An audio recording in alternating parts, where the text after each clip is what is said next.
Hey guys,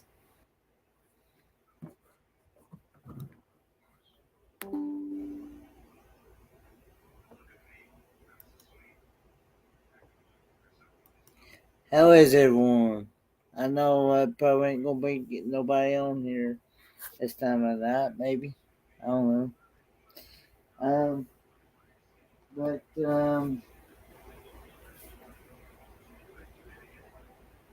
I want to thank Thin Blue Lane for um, sending out this book. Hey, Travel Adventures with Therapy. Um,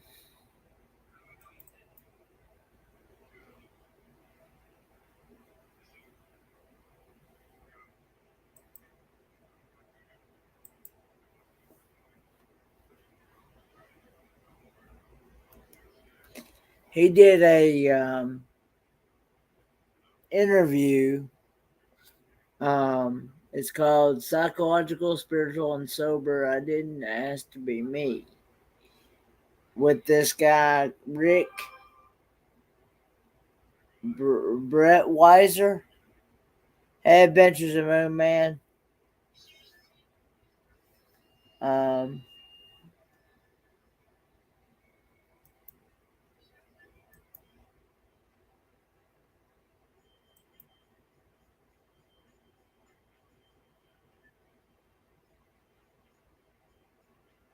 hey, Fairy Dust. If somebody could drop, you can, I think you can go. Hang on a minute. Hey, Meg.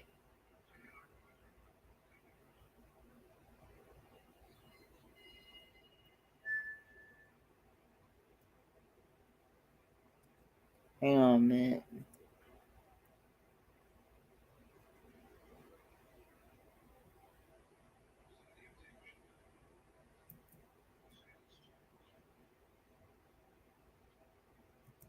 T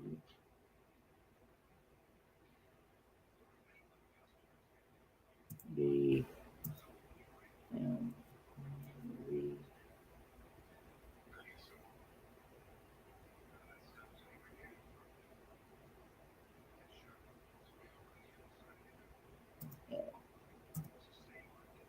I think I have it set up. Yep, Thin Blue Lane RV Life. I went TBLRVL. Thin Blue Lane for sending out.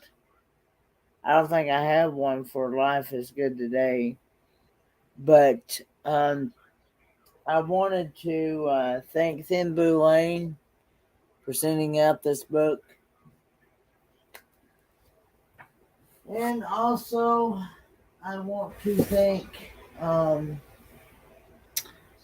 Life is Good Today for sending out this hoodie, sweat. There's somebody.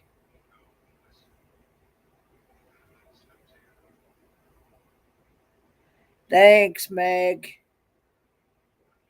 Life is good there. Somebody could drop Life is Good Today. Link in the chat. I'd greatly appreciate it.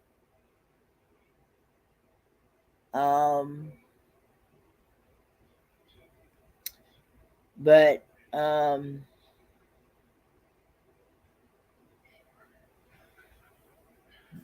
is that Life is Good? No.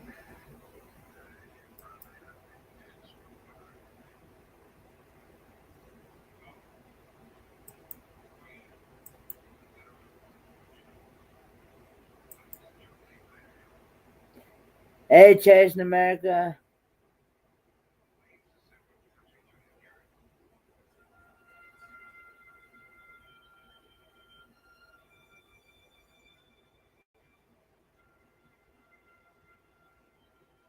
Hey, no, that was actually Thin Blue Lane Productions. That was his other channel that you just dropped. I already dropped Thin Blue Lane by typing exclamation point TBLRVL. Life is good today.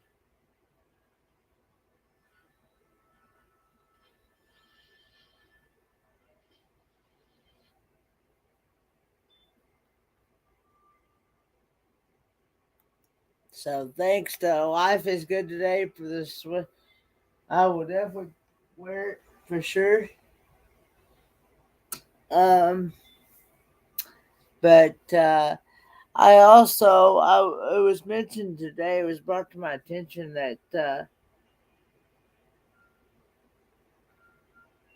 um, that some of y'all had questions for me about my trip. Um, I know some of you had a hard time understanding um, from my live stream last night because everybody was talking over top of each other. But, and I got some apologies from that. And, and I accept those apologies. But I'm ready to answer any questions anybody wanted to ask about the trip or about the experience that I had in Quartzsite. I probably will hit a few, but I'm gonna wait until um hey NTD show.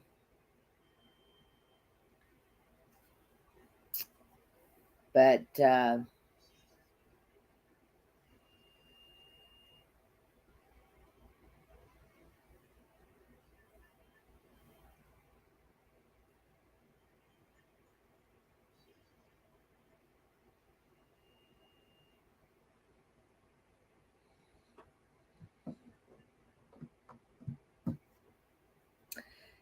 yeah, I am in a way. I am glad to be home in a way.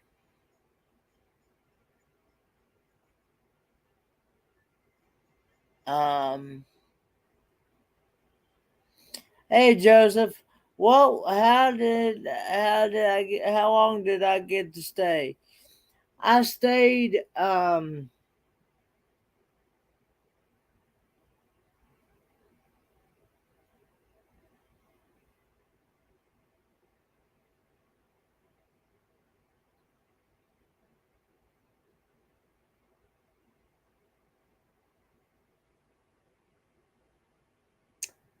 how I stayed no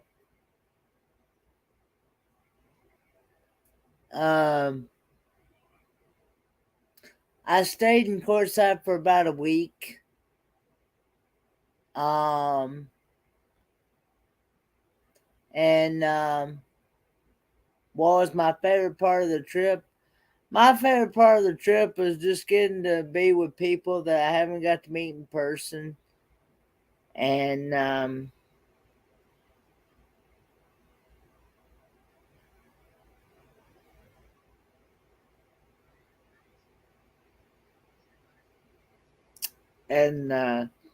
especially some of them I had met, and just getting just fellowship and just being with people and having a good time.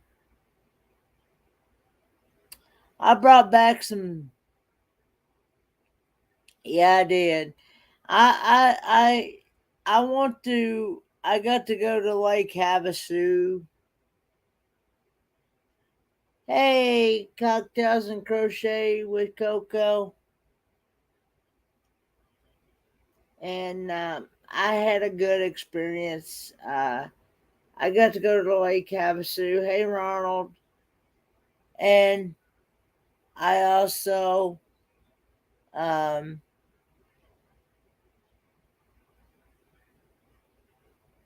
got to see what it's like to be in quartzite, and I got no, took a plane. It was my very first flight. I will say that I learned some things the hard way from him, Joseph. But hey, the Down Under Cruisers, thank you. I'm gonna have some good video footage coming out here soon from that trip. Um, like I said, I learned, um, you know, uh, yeah, I would fly again, but this time I'm gonna do things a little different. Um, if anybody's not hit those thumbs up, please hit those thumbs up. Um, I did not know what to expect. I knew you had to go through. I knew you had to go through security, and AQ cruisers, and I knew that if you and well, I actually learned that when you go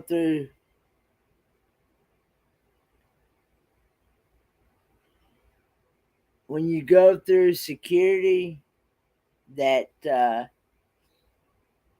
that they make you take everything out of the no, none of that. None of that, Joseph. Um, but I will say I did have the vaccines. I don't like to talk about that much because YouTube frowns on that, and so does Facebook, I think. So, but I um I learned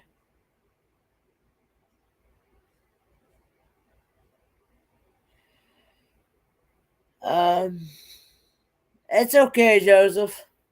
Um it's okay. Um but I learned that you can't have nothing over 3 ounces. If you did, yeah, they take it.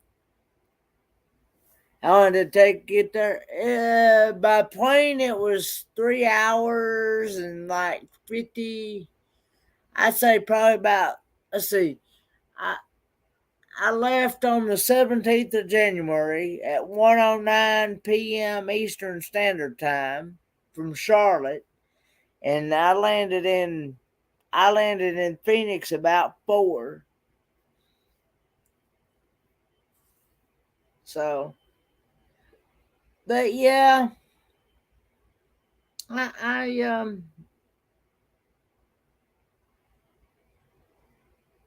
it was a uh it was an experience, but I learned. I know what to expect the next time.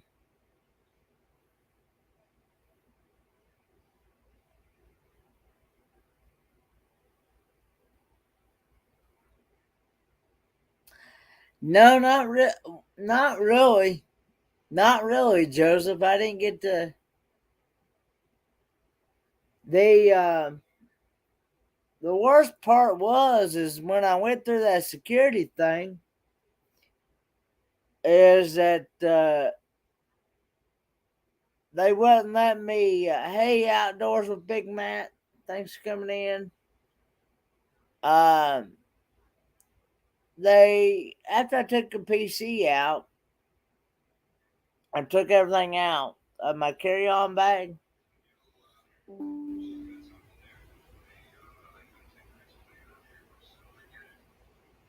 Oh, okay.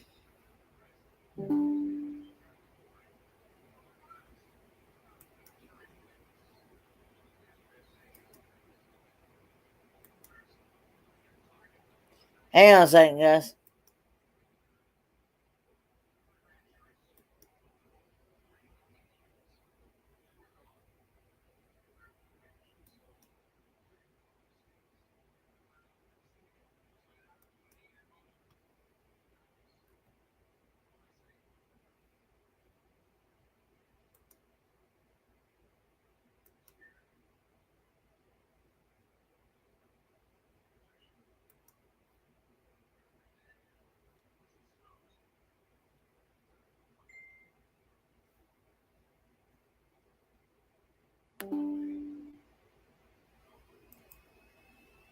Ain't no matter where, man.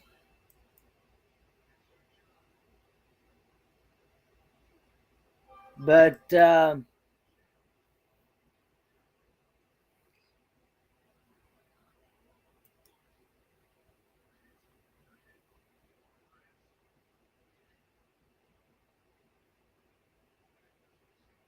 yeah, it was a lot warmer in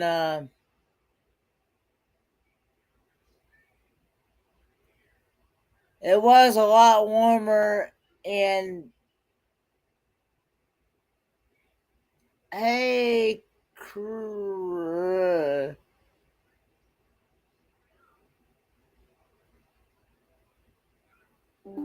hey hey loves you. Hey crick, I know I'm gonna butcher that. Cryptica Seren? Cryptica Seren?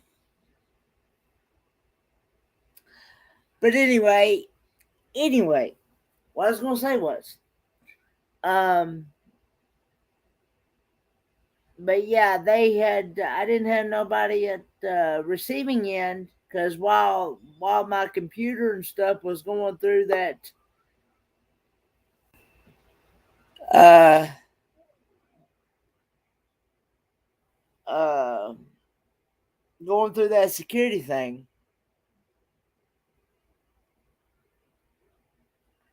they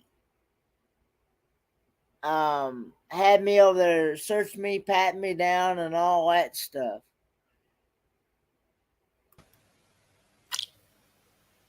What's happening there, Sean? G'day, young man. How you doing? I'm yourself. Doing pretty good. Glad to be home. Yeah, in a way I am, and in a way I'm not, because I missed the warm weather there compared to what we're having Yeah, here. We're having mate, like 20, we're having like 21-degree weather here. mate, you wouldn't like weather here. We're having just on 100 plus 90% humidity. Well, I like the weather out there in Quartzsite because it's a dry heat and we don't have no humidity. Uh, they don't have no humidity out in Quartzsite, but here we do. So let me say quickly g'day to Troy, the nomadic rat pack. Okay. Kenny, I wanted to interview you if you don't mind. Oh, sure, go ahead. I wanted to ask you a whole bucket load of questions because that's going to help out when the group cruise comes on up. Okay. So, number one, I'm listening to you talking about your flight and the pat down and all that sort of stuff. So, tell me, how did you find flying on your own? Well, it was an experience that I didn't know what to expect. So, what can you take away from your experience that'll make it better for next time? Well, I know, I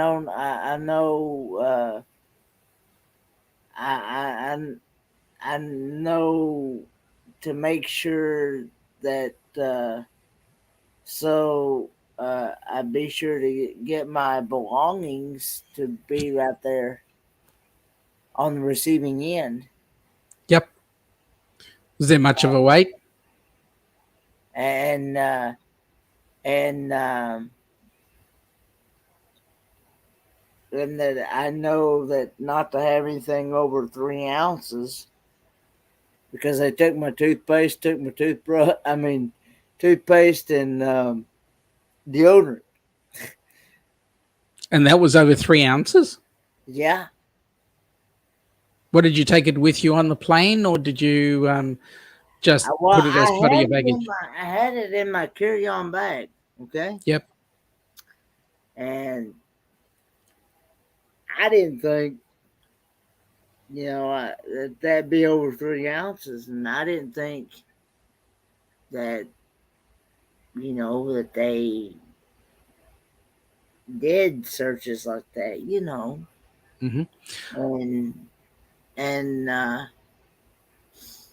I also I also learned that if you have a just remember command work.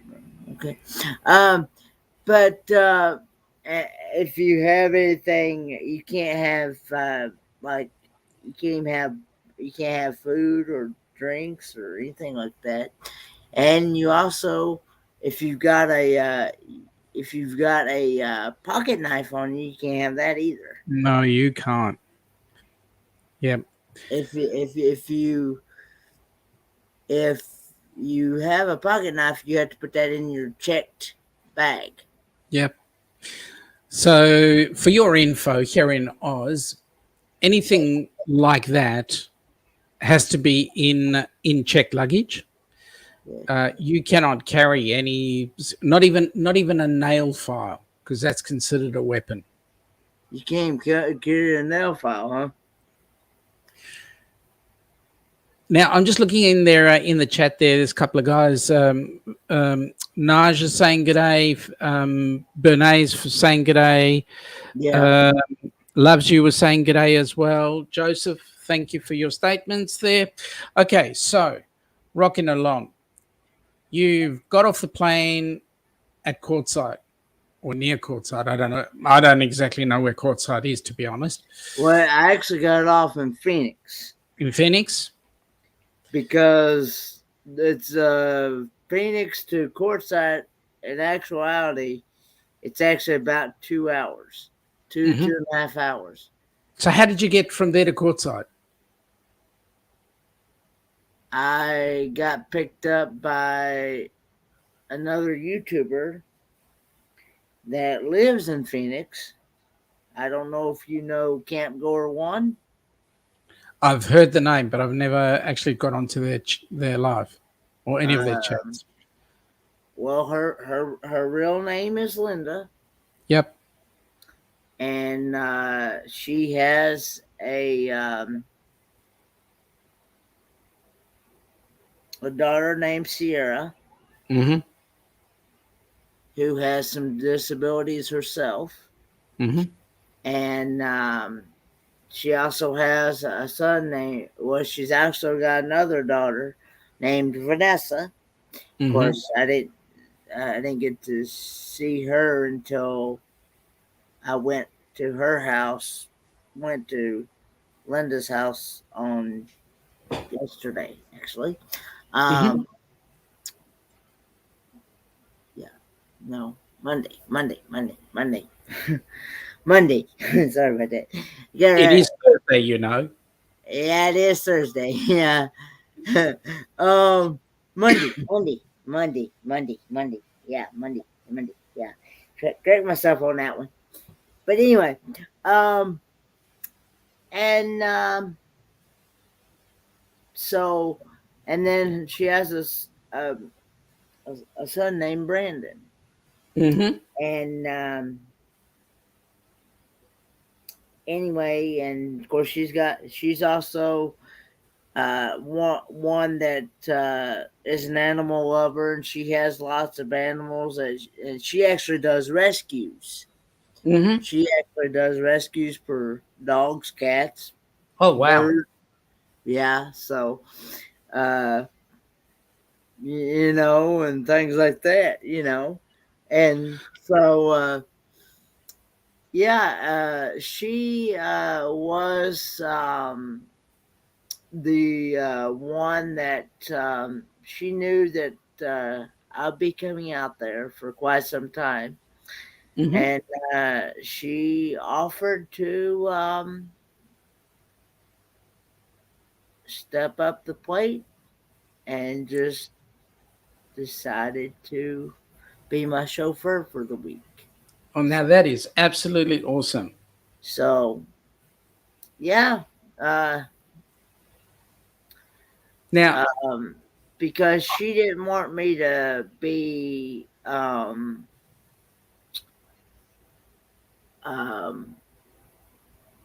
she go didn't on, want Kenny. me Say it to like it is. be coming all the way out there and me not being able to go anywhere. Yep.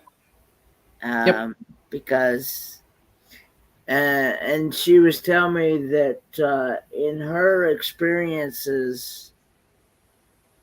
um, in her experiences, especially in the nomadic lifestyle, you can't always depend on other people to help you out. Funny, Kenny, you make that comment, and I'm busy looking at a bunch of people in the chat who are Yeah. throwing so much love at you. That's absolutely amazing. Mm-hmm. But more importantly, you get to courtside, and all the people at courtside Mm-hmm. that were around you, I did not see that smile leave your face. I really enjoyed myself for sure. What If was I the best had part? the opportunity to go again and experience it again and experience it even more than what I did this time, Hmm. I definitely would go. So, what was the best part of courtside for you? The best part of courtside for me was just seeing the beauty, the views, the beauty, the mountains, the desert, the experiencing the dry heat, and compared to what we have here, the it's a different type of heat, and also just getting to fellowship and and And I would have thought the fellowship would be the biggest part because I mean, you yeah, had yeah, getting to see getting to meet new people that I haven't got to meet yet in person. Now, some of the YouTubers that were out there, I had gotten to meet in person. Like I'd met them in person like 2 or 3 times. It was trying to think. Um, I know Mel Nomadic Adventures. yep, I'd met him like 2 or 3 times already. So, yep. uh, and Thank but you, man. and I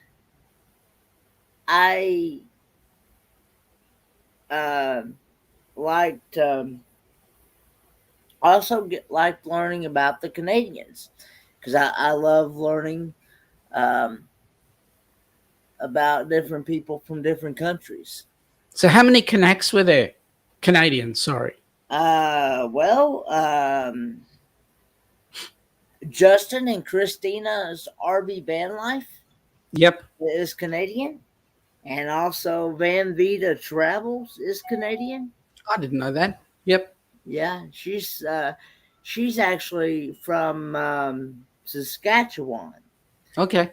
She's in that part of Canada where they don't change time either. And in Arizona they don't change time. Man, anybody who doesn't change time is intelligent, cannot handle daylight saving. Get out of the way. It drives me nuts. they Uh, yeah, Saskatchewan doesn't change time, and Arizona doesn't change time. Okay, now tell me something, Kenny.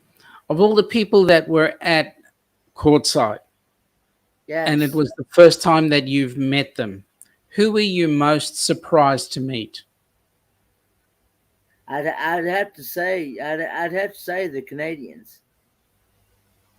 I Because I would say just uh,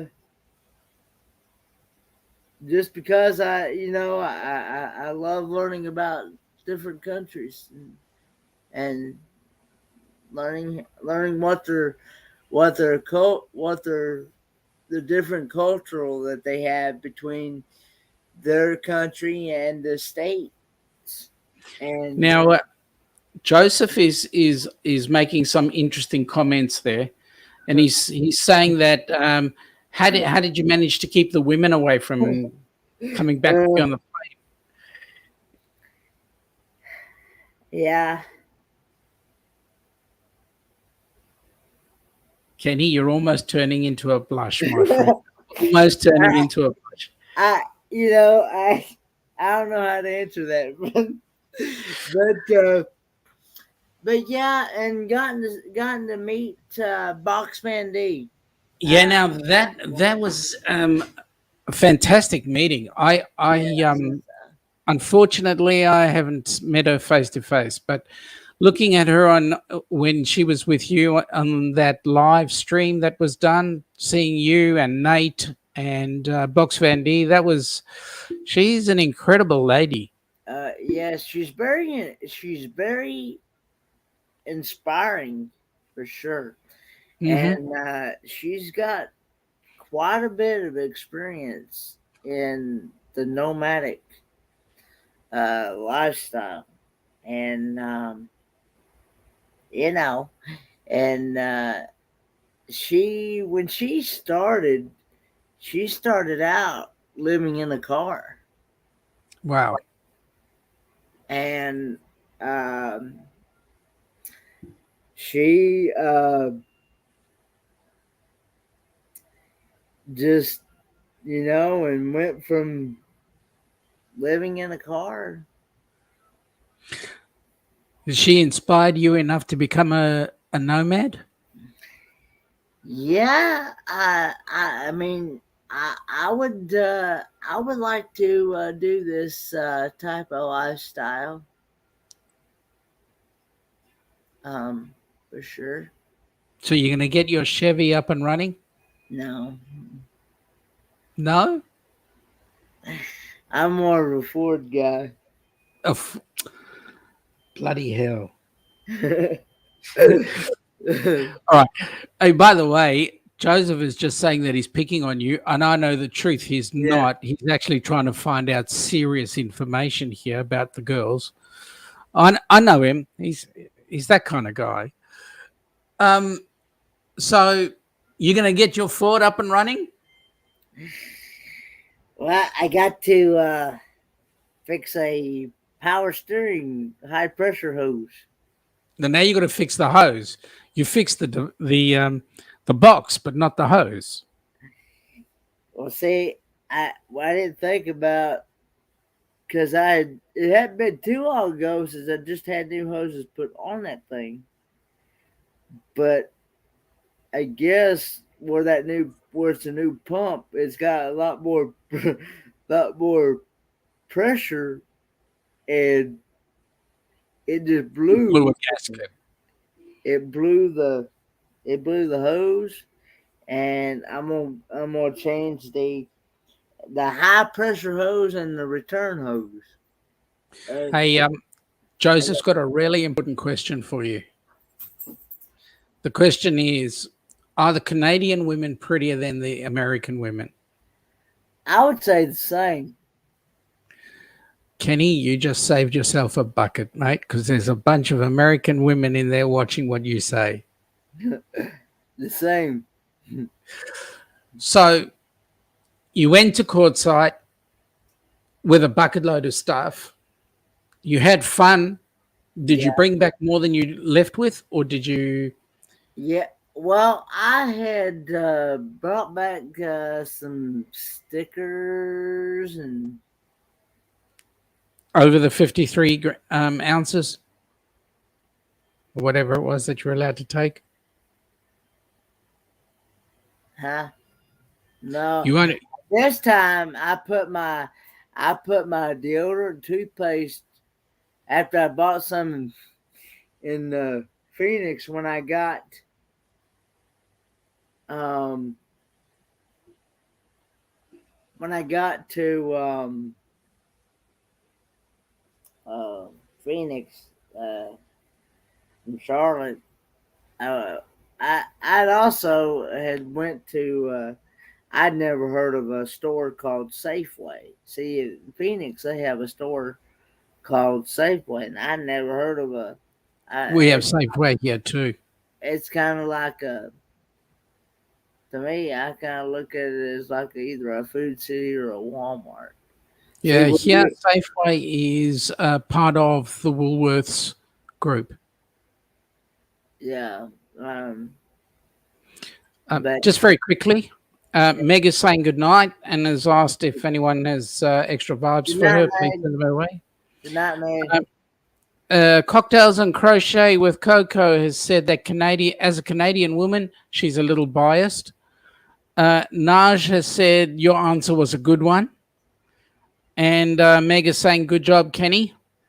And everybody's saying good night to Meg. And Joseph has said all the women around this area say that Kenny is a hunkalicious stud muffin. I Kind don't of want makes him that guy, jealous. people. No, no way.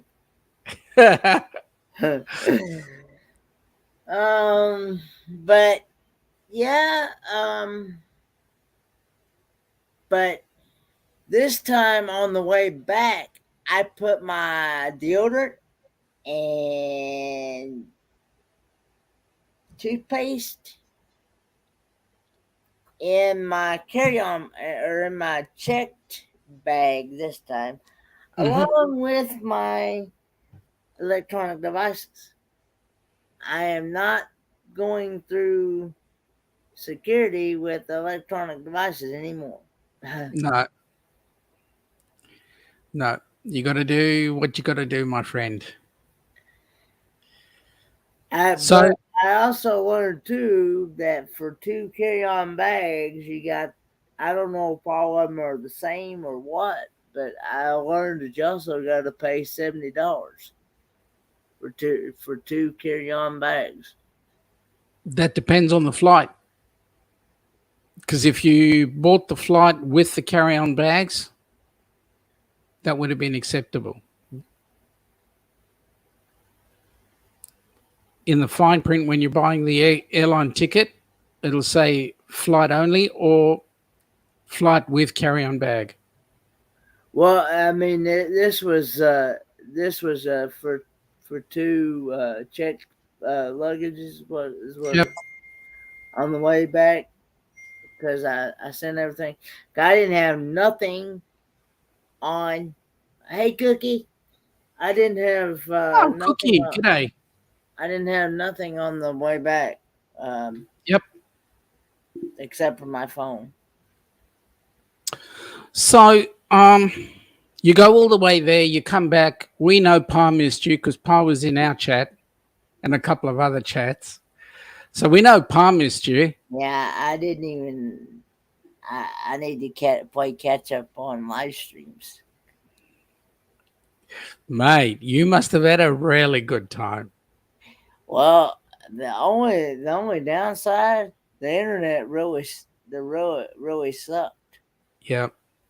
That out there, and especially at that hotel in Blythe, California.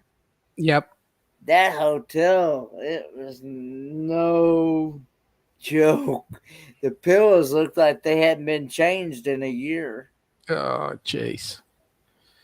and I don't even think I had to keep requesting um, for them to change the bed sheets. They didn't even change. They didn't even hardly give us any.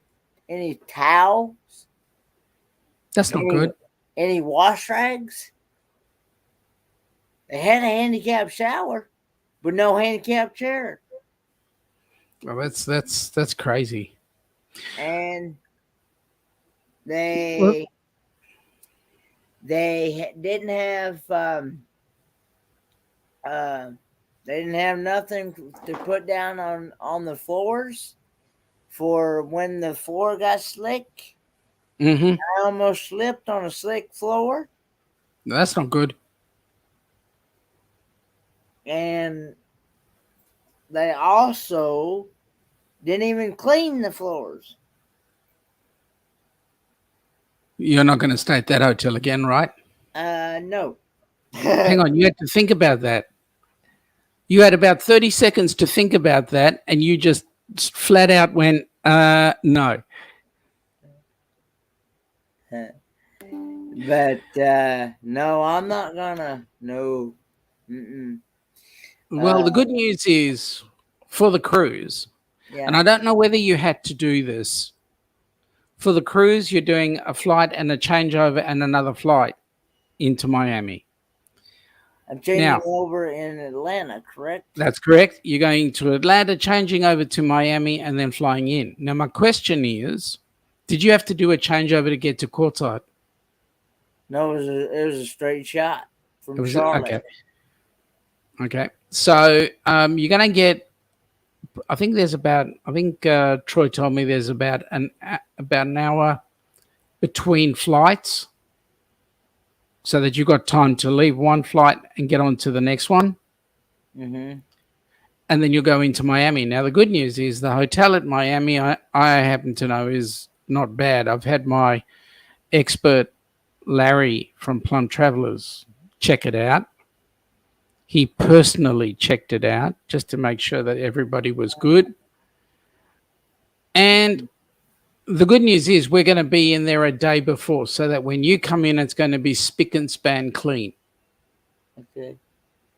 I'll make sure of it. Yeah, I hate that I'm not going to be able to see the Plump Travelers on the cruise. Yeah, we're trying to get them to come down before or after so that when we go to the cruise, they're there for the sail away. And then hopefully they'll be there. G'day, Lorraine. Hopefully G'day, Lorraine. they'll be there for the after, so you'll get a chance to spend a bit of time with them. We're trying to get them to do that. Everyone, please hit those thumbs up if you haven't already. It really Um, helps. there's a couple of things I want to talk to you about afterwards when we've got some private time. But for everybody else out there, we're really glad to see you back home. We're really glad to see you in Thank one you. piece. We Thank missed you. you on the airwaves. Thank you. Yeah, I definitely want to see the Grand Canyon, and I want to see some more of Phoenix, like what Camp Gore One Linda was telling me about. That there's some more things in Phoenix that is Hmm. really nice to see as well, and yeah. So, bit of trivia for you if you're really interested. When my parents were busy deciding which country we were going to move to when I was still at school, my dad actually got a job in Phoenix, but the US government decided that we weren't going to go and stay there. Yeah. So we came to Australia instead.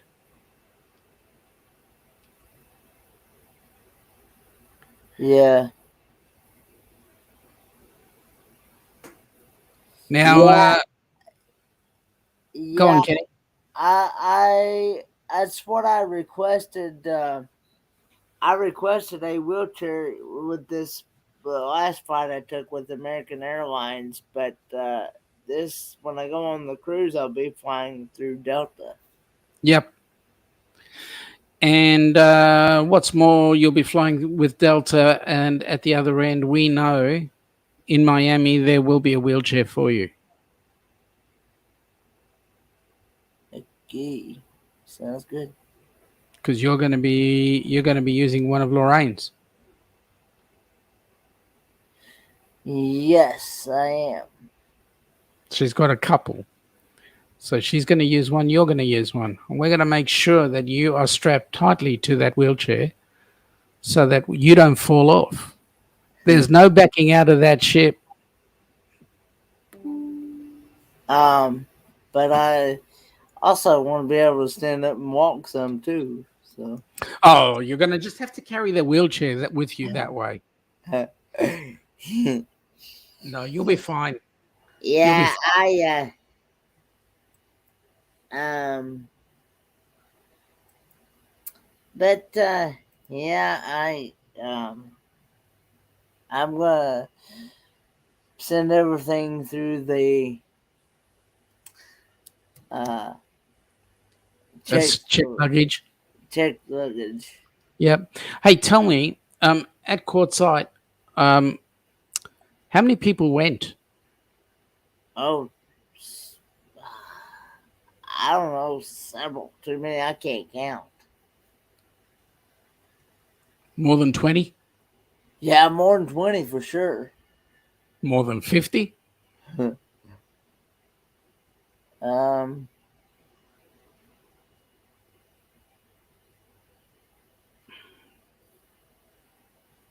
is there was quite a bit. I'd say about 50.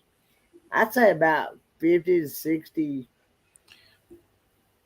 people. I guess Okay. maybe a little more. Now, here's the really important question. Okay, Yeah. this is the most important question. How much sleep did you get? Uh. Well, I was in a different time zone, so there was there was nights there I didn't get in bed before 12, 1 o'clock in the morning. So But that's um, a sleep in for you. I slept from I was in two different time zones because in Blythe there's an hour difference between Blythe and Arizona time, and so uh, when I slept in that hotel in Blythe, and of course that would make 3 hours difference here in the Eastern time. So I would sleep until about 9 o'clock or so. So you go to bed at 1 and you sleep until 9. Yeah, Kenny, that's a sleep in. and I wouldn't. And I'd start getting we wouldn't be out of the hotel before 11:30, and it would already be 12:30 when I got in Phoenix or so.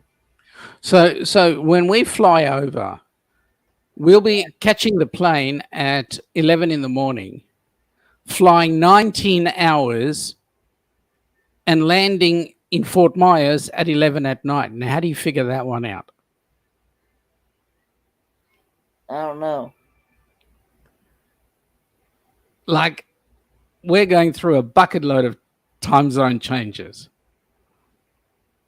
Now, John is saying, what kind of food did you eat? I'm wondering how many of them did you actually give a 10 to? Now the avocado by itself, no, not even with salt. Yeah. It was nasty. So you tried Avo again. Yes, How did you try it? I tried it with sea salt. And you enjoyed it. No, yuck. Did you have guacamole? I had what they call guacamole sauce. And this was a mixture of different spices, ingredients, and things like that in it that Van Life Woods had made. Um, and I actually gave that a 10. So you will eat avo as long as it's not by itself. And and I also tried some that Whoa Nelly RV Adventures uh, had bought some from like Walmart. And I had some of that with some chips. And it was some guacamole, and it had different types of things in it, and it was actually pretty good. I actually gave it a 10 as well. So you will eat avocado as long as it's a guacamole style. You will not eat avocado on its own. New avocado on its own, it's out. Kenny, let me say, I'm incredibly impressed. You're actually willing to try. Yeah, but And Joseph makes a comment that you loved your sleep more than the women. yeah, I did like sleep. I,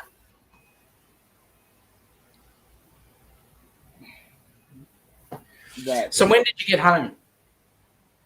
I got home yesterday about 6 o'clock or so Yeah, and how did you get from the airport home? by Joy West Life and storyteller Donnie Weller. Oh, beautiful, lovely. And But I had actually flew in. I actually flew in from Phoenix to Charlotte. My flight from Phoenix was 11:09 a.m. Arizona time, Mountain Standard Time. And was it a good flight? I got in, I got in, I got in Charlotte uh, about a couple minutes before 5 o'clock Eastern Mhm. Standard Time. So So did you enjoy the flight? yeah, yeah, Looking forward to doing it yeah. again? Yeah, I paid $70 for two checked bags because Hmm. I sent all my other electronics that I did not lose. I had the two tablets, and of course I still had my phone on me, but I sent them on the checked luggage, send them on their way. So yeah. But and then when I got into Charlotte, I went to Lost and Found first to be able to find this PC. So I was able to locate the PC in Lost and Found. You lucky man, you. Yeah, yeah, I So how was. did the dog react when you came home? Huh? How How did did the he? dog react when you came home? She just kind of sniffed and things. She knew I'd been around some people and some other dogs, so.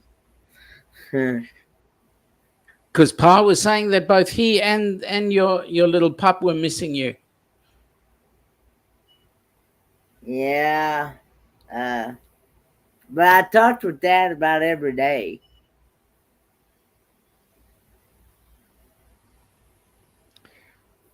Um,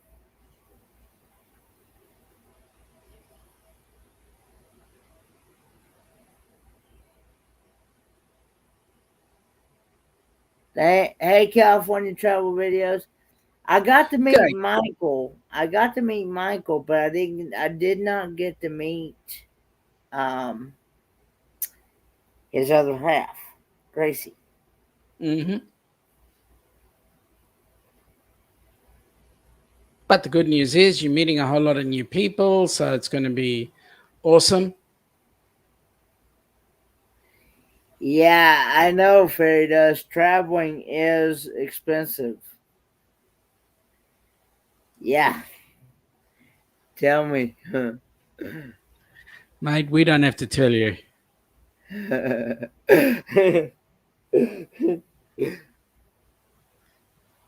There's a Yeah, bucket load of things happening out there. You're yeah. still tired, my friend. I actually, I actually, my next adventure is in March. Yeah, he's asleep.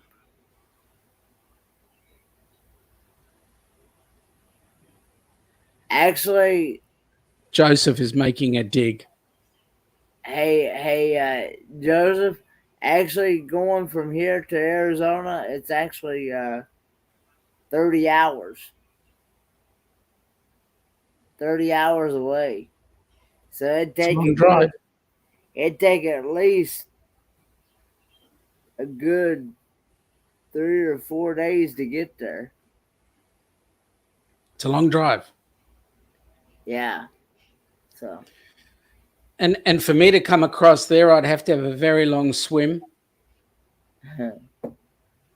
So I've got to take that. yeah, I yeah.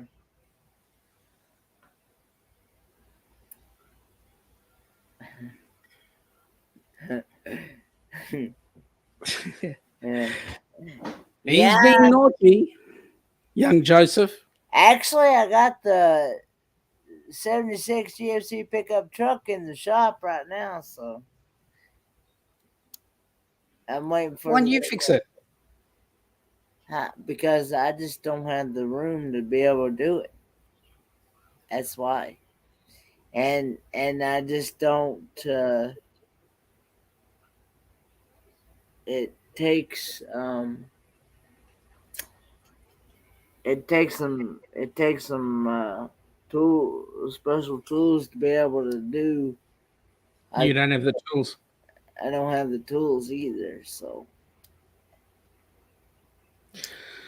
yeah. So, The mechanic is so busy right now. He's not had a chance to do anything with that truck right now. What I'm having done is I'm having that actuator gear that's inside that steering column that helps to be able to, when you turn your key, to be able to crank your vehicle. yep. Because if that actuator gear is off one tooth, you're not gonna be able to crank your vehicle. So what it's inside that steering column, and that steering column's gotta be dropped down, and you gotta go inside and get them pull, and it's called a it's actuator gear, and it's called an ignition rack and pinion. Hmm. What it is, they years ago they used to be made out of years ago they used to be made out of metal back years ago. Mm. But nowadays it's mostly plastic now, Mm. and I don't know what year they start. I guess started making them plastic or whatever.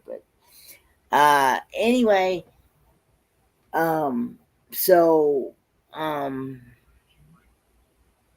I had the electrical part changed in the ignition, and the part that the key goes in, Hmm. and I had that I had that changed, but the actuator gear that's located in behind the ignition lock cylinder Hmm. Hmm.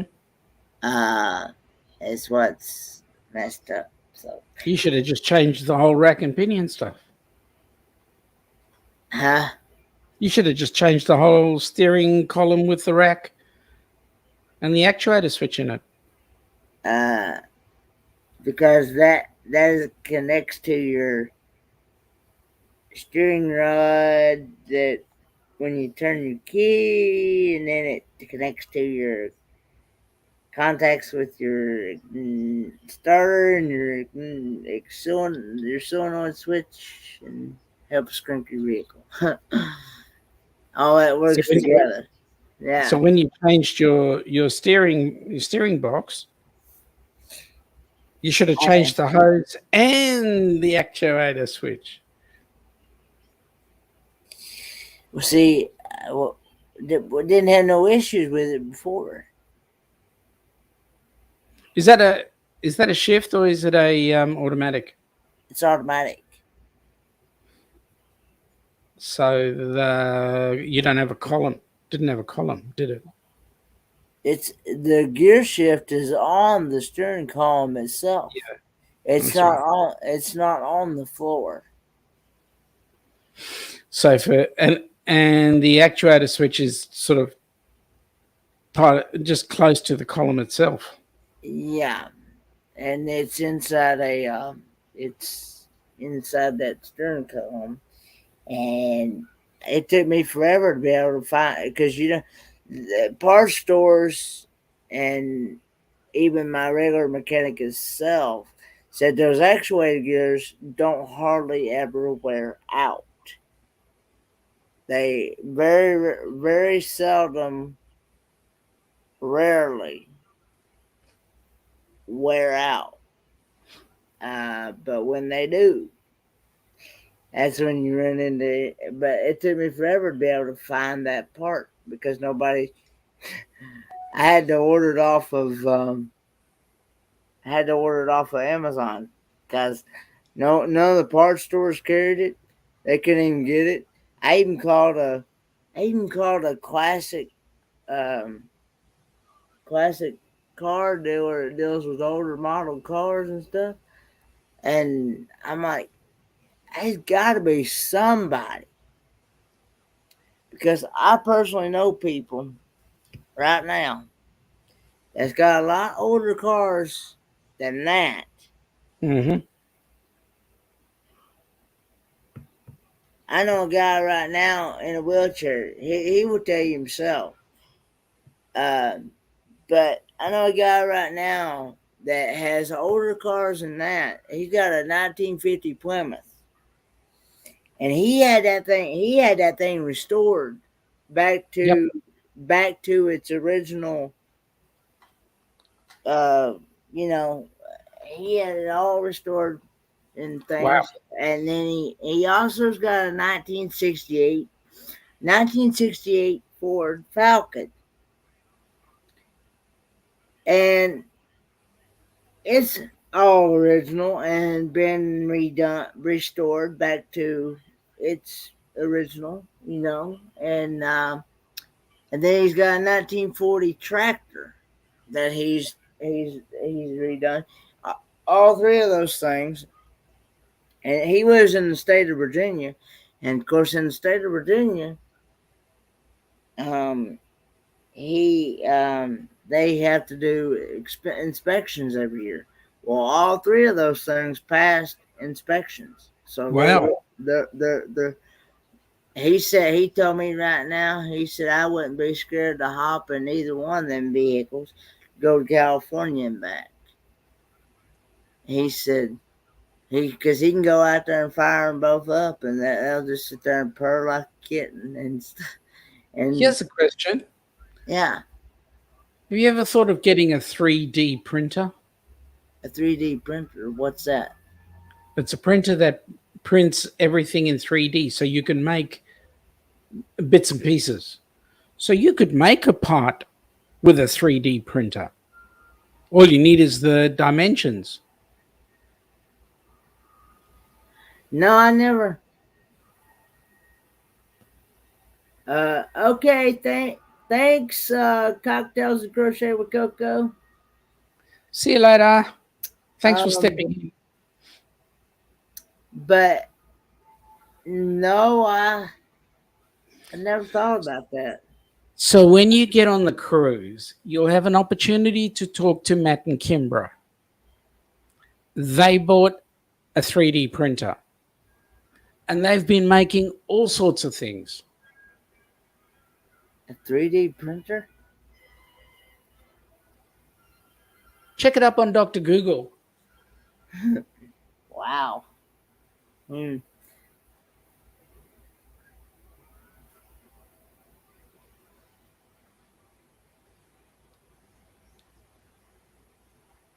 Hmm. Yeah, I call this one. I called this one cars and restoration company one time. I said, "Can you give me uh, an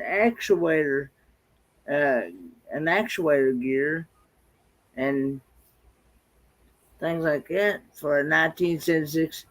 And they're like, uh, "We don't deal with." I was like, "You said we only deal with like 55, 54, 55, 56, 57. I think 58 Chevrolets. Yep. Anything newer than that, I'm like, really?" So I was like, I, I was like, I wasn't gonna give up on this thing. I was like, somebody somewhere gotta have one somewhere. like, like, cause, uh, cause how do these people that restore these old cars? You gotta get the parts somewhere. Yeah. And the good thing with the 3D printer is if you've got the drawings for it, you can make them up on the printer. Now, it depends on the material you're using as to the longevity of the item, but hey, could get you out of a sticky situation. But so I said, I called about every parts store that I could.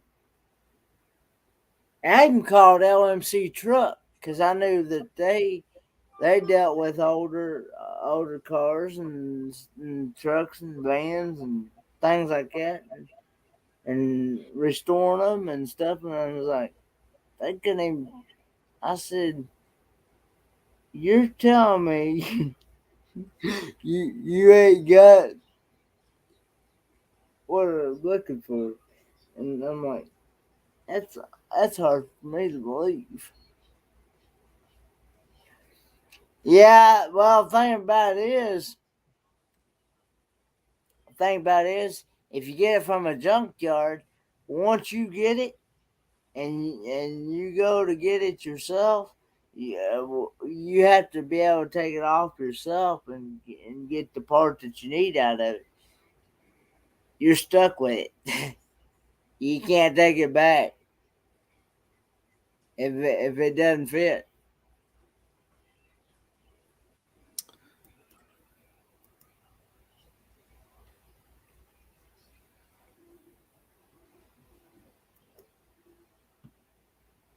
But yeah, I uh, cause we bought a gas tank one time from a junkyard, and we were stuck with it because it didn't fit.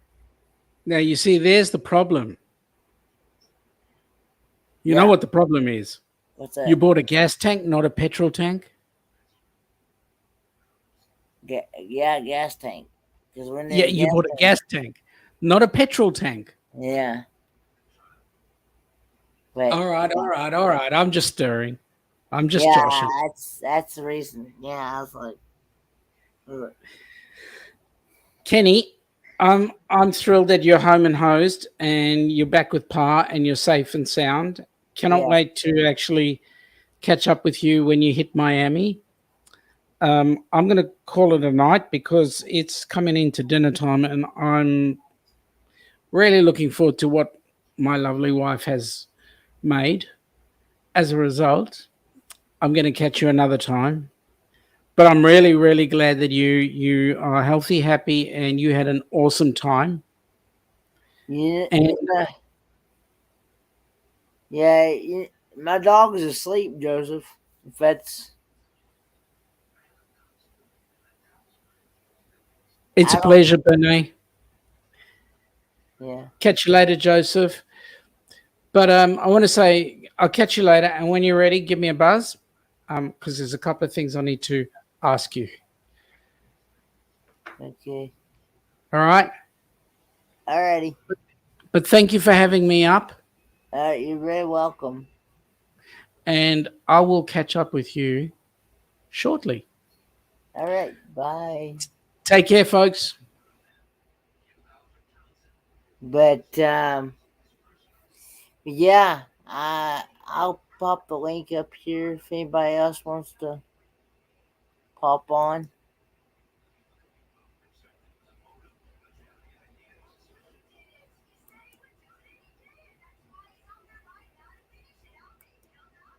I say, hang on a minute.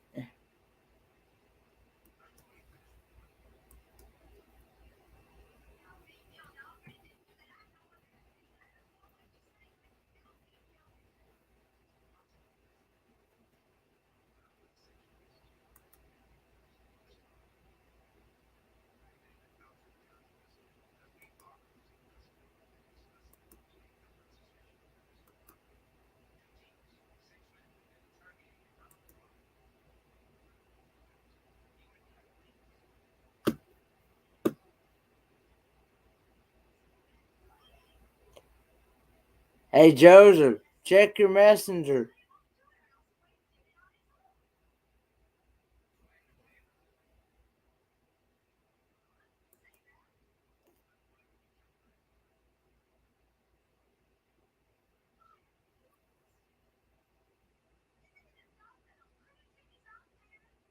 Did that go through?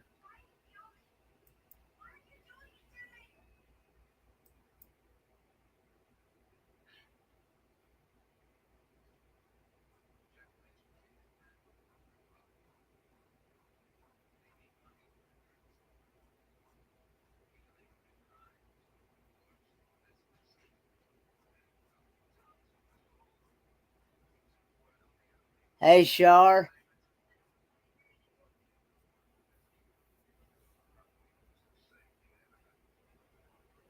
Hey Shar of Heart.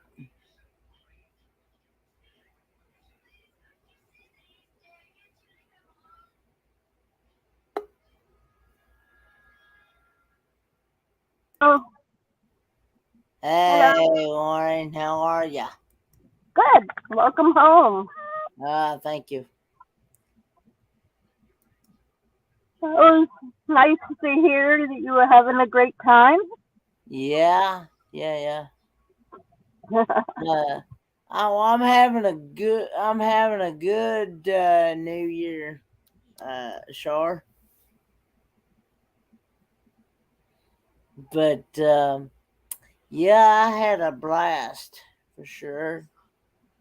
Um, like I said, uh,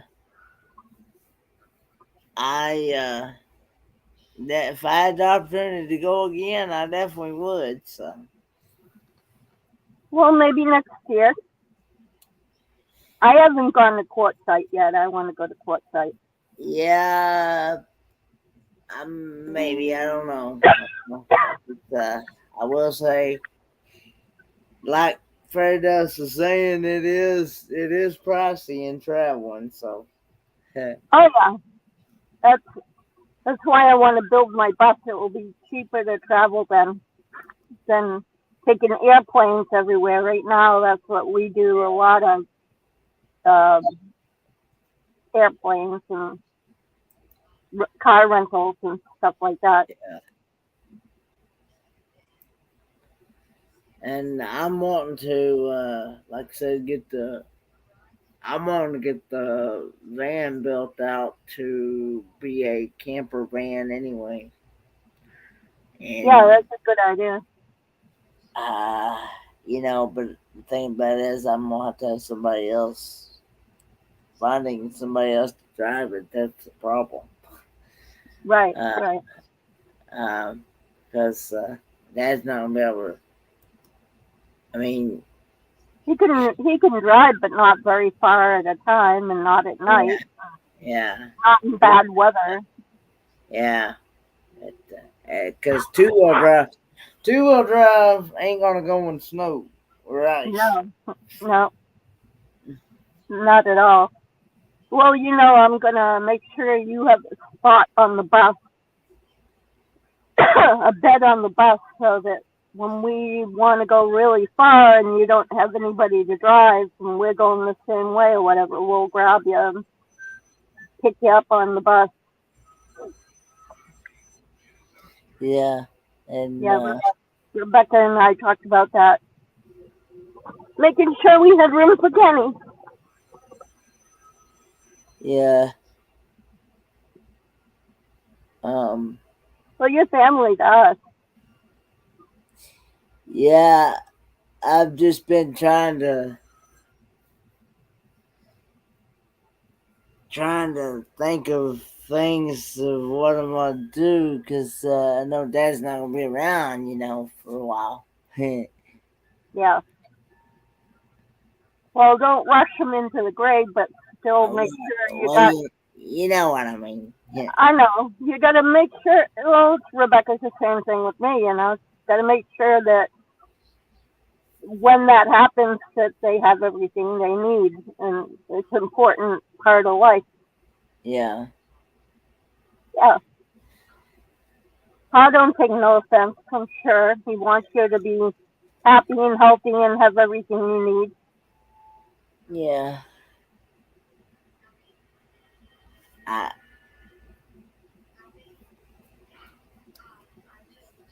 I just but yeah, that's what I've been thinking about a lot lately, and you know, but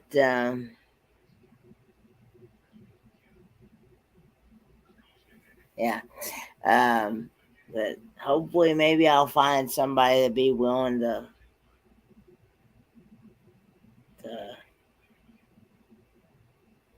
drive me around and stuff. Yeah, you never know. I mean, weird things have happened. I'm sure you'll find somebody. Yeah, You know, I and you're getting like to I meet more said, and more people. yeah. Like I said, I told somebody the other day. I said I'd like to find somebody that loves to travel. So, Yeah. and yeah, You know where you find people who love to travel? By where's that? traveling. By traveling. By traveling. Or on Yeah, YouTube, but mostly by traveling. yeah, yeah. But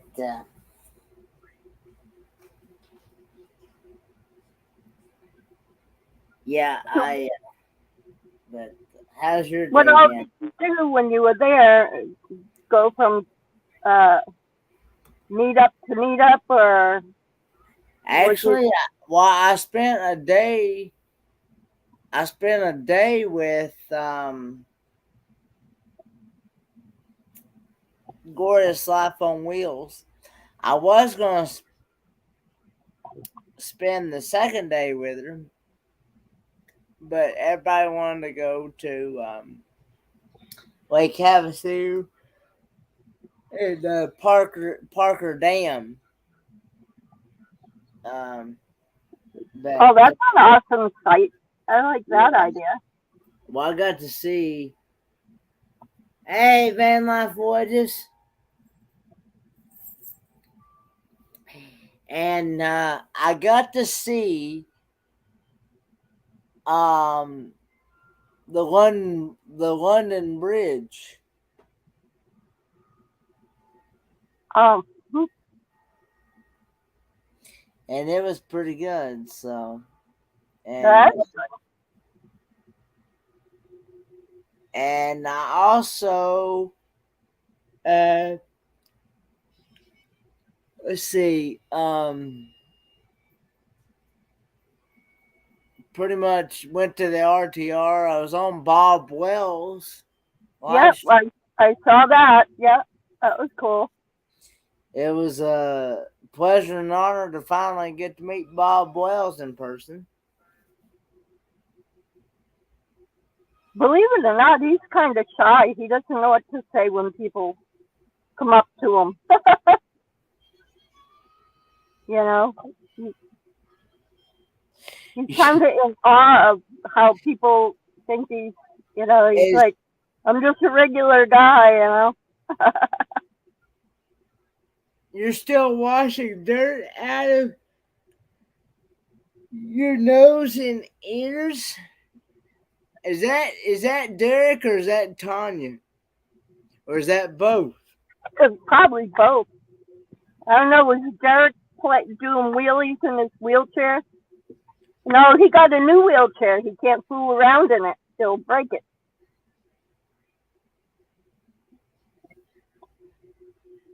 Hi, Derek. Hi, Tanya. Yeah, they were the ones that uh that fixed me that guacamole sauce. I love homemade guacamole. I don't like. Well, I eat the kind that you can get at like the grocery store, but I would rather have it homemade because the spices are so much fresher. They haven't been sitting in a package that long. But to have avocado just sliced up and put on a sandwich, I don't like avocado plain like that. It has to be with spices and stuff as Yeah, a dip I for. agree. Yeah. It's nasty. Oh, yeah, I make enchilada pie, which some people call it Mexican lasagna. And I eat guacamole and pico de gallo with that. I'd say and you probably don't taste the guacamole in it, do you? you can taste the spices, but you can't taste the avocado that much. It just it adds to the flavor of the what I call enchilada pie. So Yeah. yeah, but you get somebody who knows how to make real good Mexican food, and their guacamole you're gonna like. Yeah, if you haven't hit those thumbs up, please do. It really helps the channel. The more interaction that my channel gets, the more YouTube pushes me out there. Yeah, It'll push me out there in the suggested channels. yep, more exposure. Penny needs it. So when you went through the X-ray machine and all that, did they take you aside and use the handheld wand, and your stuff was going through the conveyor belt? They And actually felt they actually wanted me to take my belt and suspenders off. I yeah, said you don't want me to do that.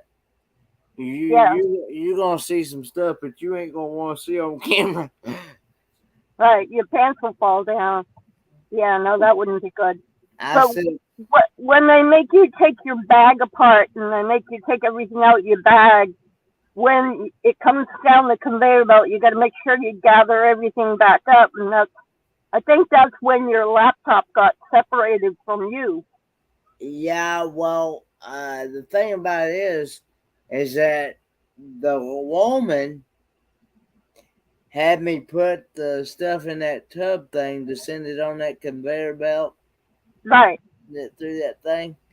Yep. Well, while after I did all that, while it was going through that, a guy over here had me in the corner away from my stuff, Right. patting me down, feeling for me. making sure, had me turn side to side, up and down. They do that, and they wipe the wheelchair to make sure it doesn't have any gunpowder. That's what that little white swab thing is. Yeah. So they do the same thing. The lady puts her hands in my pants and around my shirt, and they scan me and twist me and turn me. But meanwhile, I usually have Rebecca with me, but I've flown without Rebecca, and I just, while they're doing all that, I keep my eye on my stuff going through, and then I'll yell, that's mine, that's mine, that's mine. Don't separate it from me. Bring it over here. And they'll send someone over to grab the tub. The guy had me so busy over there with him, I didn't even, and it's confusing, especially when you don't know. Thought they'd be kind enough to, once they would put it in the bag, but kind of fine.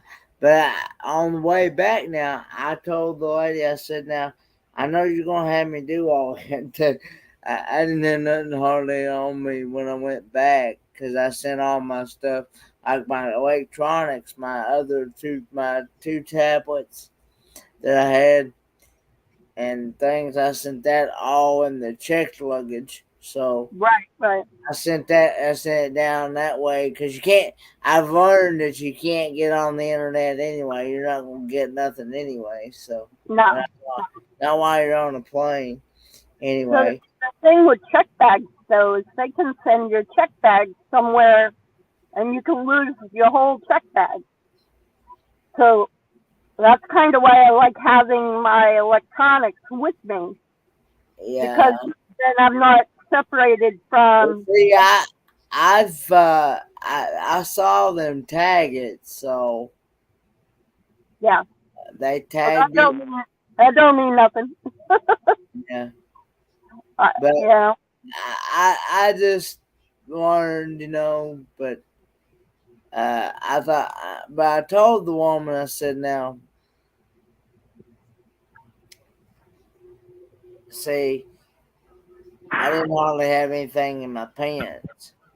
Right. No Nothing. For the stuff that I did have in my pants, so like my Germex, my handkerchiefs, and things like that, and my wallet, and my phone, things like, and my charger to my phone. I told the woman, I said, now, I'm gonna put this in there. But I said, I like to have somebody down there on the other end to be able to grab my stuff, because I don't want none of my stuff to get lost. Because I let her know the bad experience I had flying from Charlotte. Right. I didn't want my stuff when I went through the security, and the little bit of stuff I had in my pants, I didn't want them to lose my stuff. I said, I want somebody down there on that end to make sure that none of my stuff gets lost because of that bad experience. So I made sure that she was down there with that to make sure, because I didn't, I didn't want that. I only wanted that experience one time, and I didn't want it to happen a second time. Well, each trip is going to be a little different, and you never know what kind of things will come up. You're going to have things happen. Yeah. Well, I'm wanting to talk with Amy or somebody. Of course, I know Amy's getting ready to go on a cruise, so I may have to talk with her after the cruise, after she gets back, about some travel insurance, because I didn't have any travel insurance. Right. And yeah, you definitely need travel insurance, and I'm going to make sure that you have. Sean's going to make sure you have travel insurance for the cruise, but I'm going to make sure you have travel insurance for the Disney and home part, because I'm paying for you to fly home. So I'm going to make sure you have travel insurance while we're in Disney World and then home. You didn't know that, did you? Well, I know you said something about flying. Yeah. I think you said something about you was going to fly back home with me and then fly from here to. Right. That was my plan, and then Sean was asking me about it last night, and he says, well, if Kenny can fly by himself, that will save you money. And I said, I'm more concerned about making sure that Kenny gets where he needs to go safely. You know what I mean? So Yeah. I'll fly with you. It's no problem. That's, I can't make the reservations for that right away now anyway. The airline that I use, because they have free checked bags and everything, Yeah. is Southwest Airlines, and they're not into October and November yet as far as booking. Well, see, I had. Hey, Angie from Bariotica's around. Hi, Angie. I um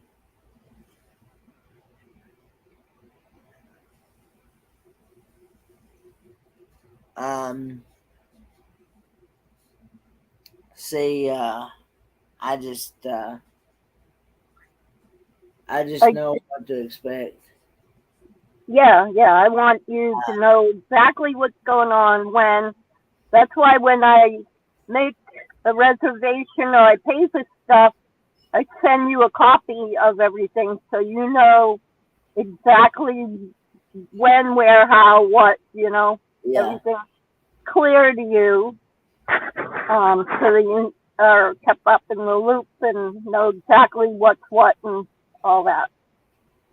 Because I know when I'm as I'm going to fly, like I was saying, I'm going to send all my electronic devices through the checked line this time.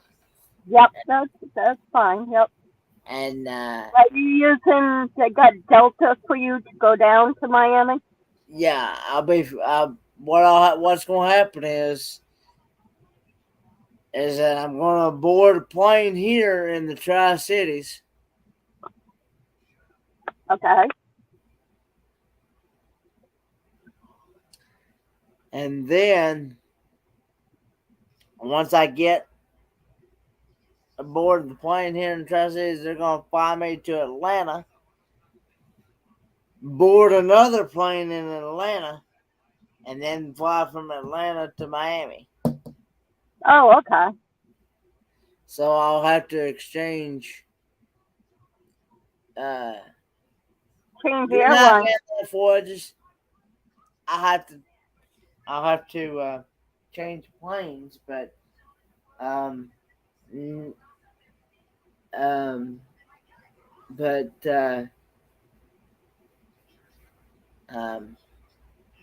Good night, Van Lexford. I was actually in shock when it cost $70 for two checked bags on the way back. That's not bad. They're usually $50 a piece. Okay. Well, So it's usually over $100 altogether. I was thankful that I had $70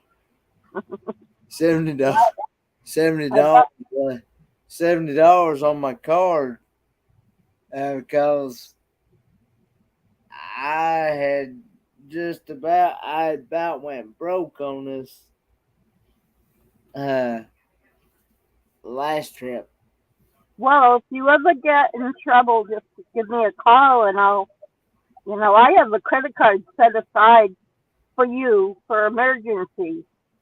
So you just let me know if you need something that I'll pay for it for you. Because No problem. I I was like, purposely I was like, set that up. You know that. I was glad the hotel, even though the staying at hotel was terrible. Yeah, But you were saying. Tell me about that. oh god.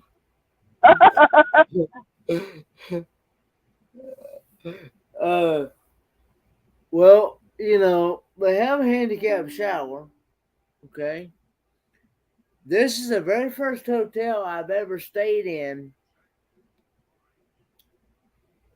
my 27 years of life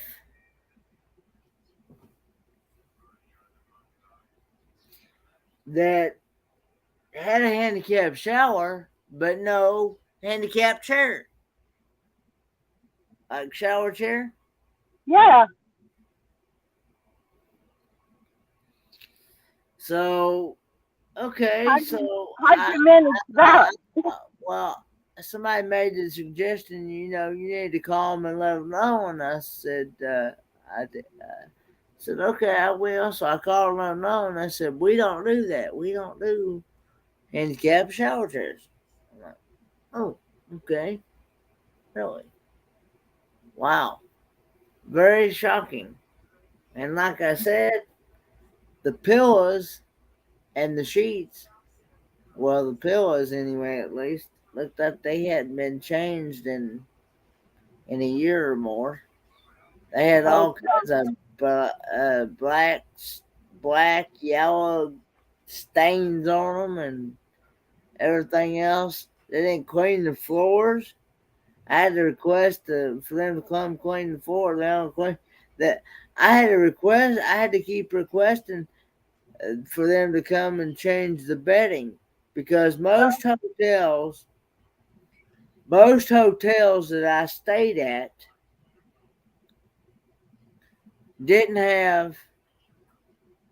Uh, Most hotels I stayed at always changed the bedding and the right. sheets and everything. No matter how many nights I stayed,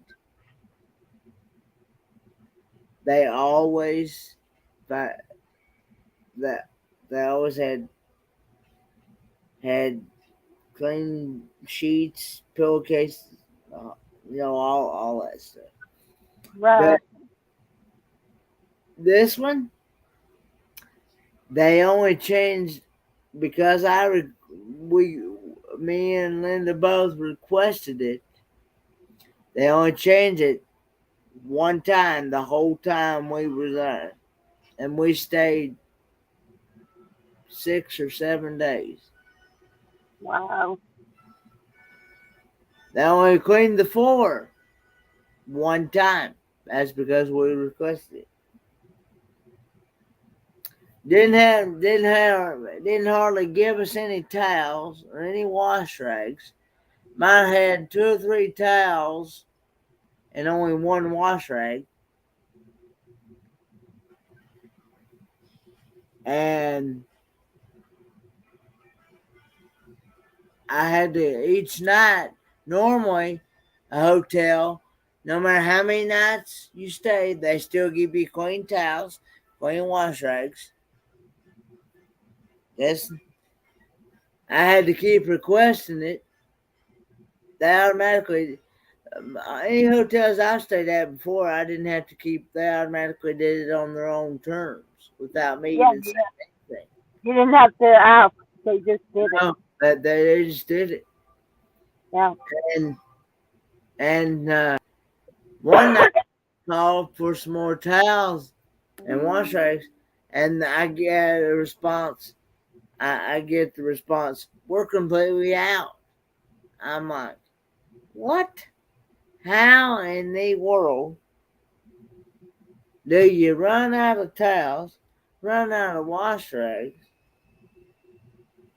And I'm like, oh, yeah. They had trash cans outside. You had to empty your own trash They let the trash pile up to where it's running over. They had trash cans outside the rooms, outside there, you know. It was one of them hotels that you pull to the door and there's your room, you know. You Right, get, right. you know, you didn't have to go up to the second floor or anything like that. But, So it's kind of like a no-tell motel. My goodness. and How many stars did it have when you went to book it? To have the I, rating? What was the rating? the only good part about that hotel is that they was nice enough because I booked it through Priceline. They were nice enough to only charge me the price that uh, a Priceline charge, which was like $64 and some change. I think it Uh-huh. was. And tax and all, I think it added up to like $70.11, I believe it was. Wow. Which that wasn't bad. That was still under $100, you know. Oh yeah. Yep. And but um, the TV only worked half the time. Didn't get no Wi-Fi. I asked him. I said, "Y'all have a password for your internet or anything?" He said, "No password, just Travelodge." You try to hook it up, nothing. They said they were going to fix it because something happened in their to their machine on their end, whatever. Well, they were doing something, but they never did send nobody out to fix the internet. The internet didn't work. So, and another thing, the covers, you know, on your the covers on your um,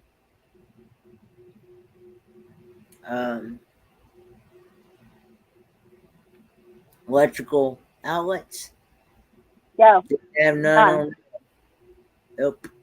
And the electrical outlet looked like it'd been put in there crooked as a dog's hind leg. That's and bad. and you know that's a fire hazard alone by itself. Oh yeah.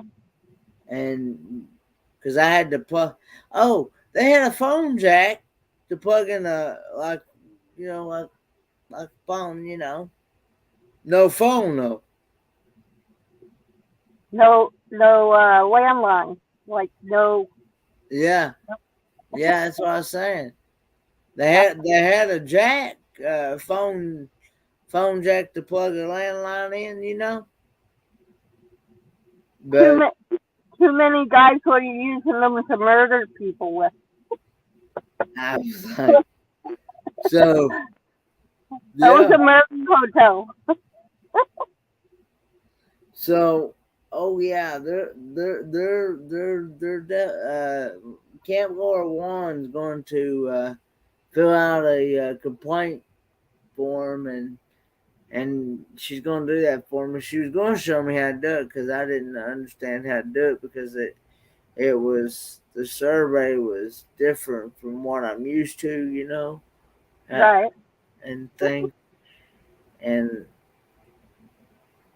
but I will say this: I would not, at least the one in Blythe, I would not recommend the Travel Lodge in Blythe. No way. I wouldn't even let my dog stay in there, much less a human being. That's I mean that's pretty bad. I was reading what fairy dust was saying here.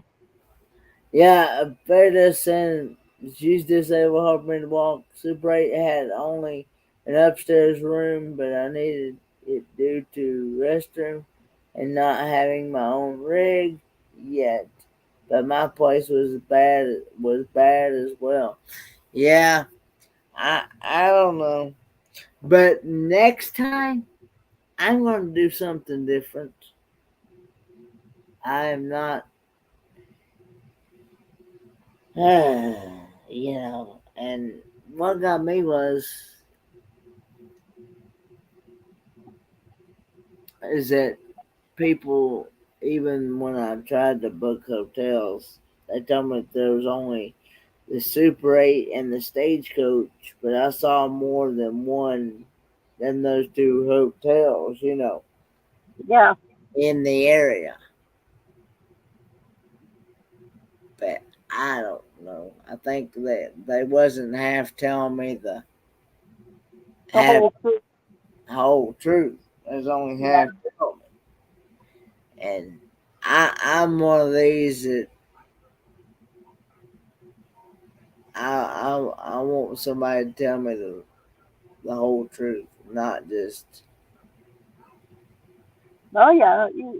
You expect to be treated the way that you treat others, but that doesn't happen a lot. yeah. I know, I understand, yeah, but you know, I just don't know. But I will probably, I will probably. I was told that I could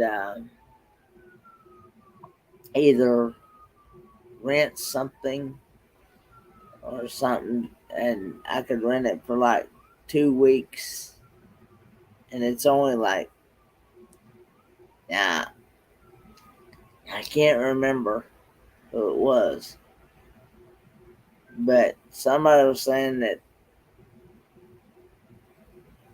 the 2 weeks I could pay, it covers for 2 weeks for $40 and stay out there on the out there on the site Right. and have everything I needed. Yeah. Um, but yeah, um,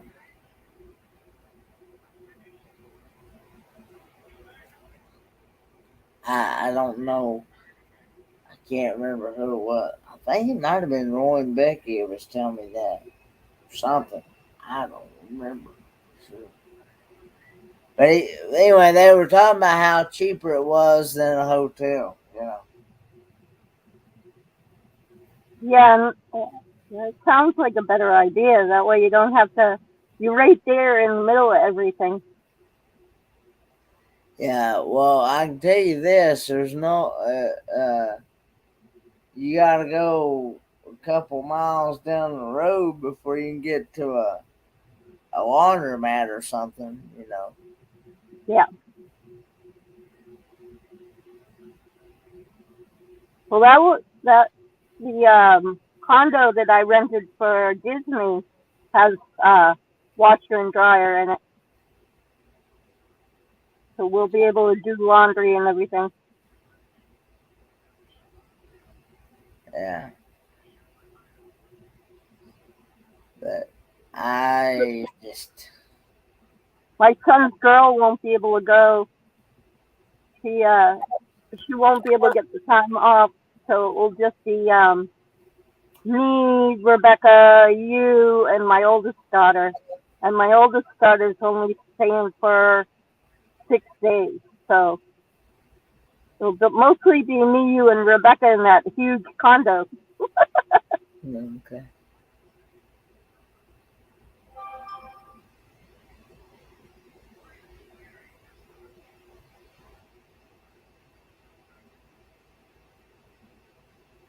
Yeah.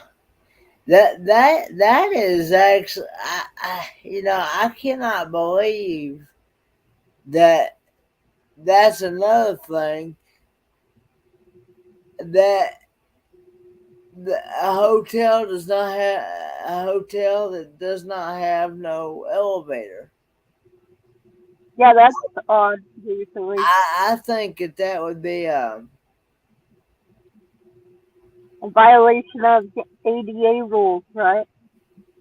I would think that would be because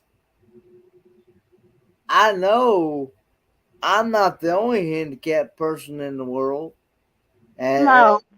I thought they had to have a certain percentage of rooms being handicap accessible. That it was a law of some sort. yeah, that's what I thought because yeah, I don't know. Well, there's me, you, Derek, there's quite a few people just in our group who need handicap accessible rooms, you know? Yeah, I don't understand how a hotel could not have a elevator, you know, and Yeah, because that's crazy. I mean,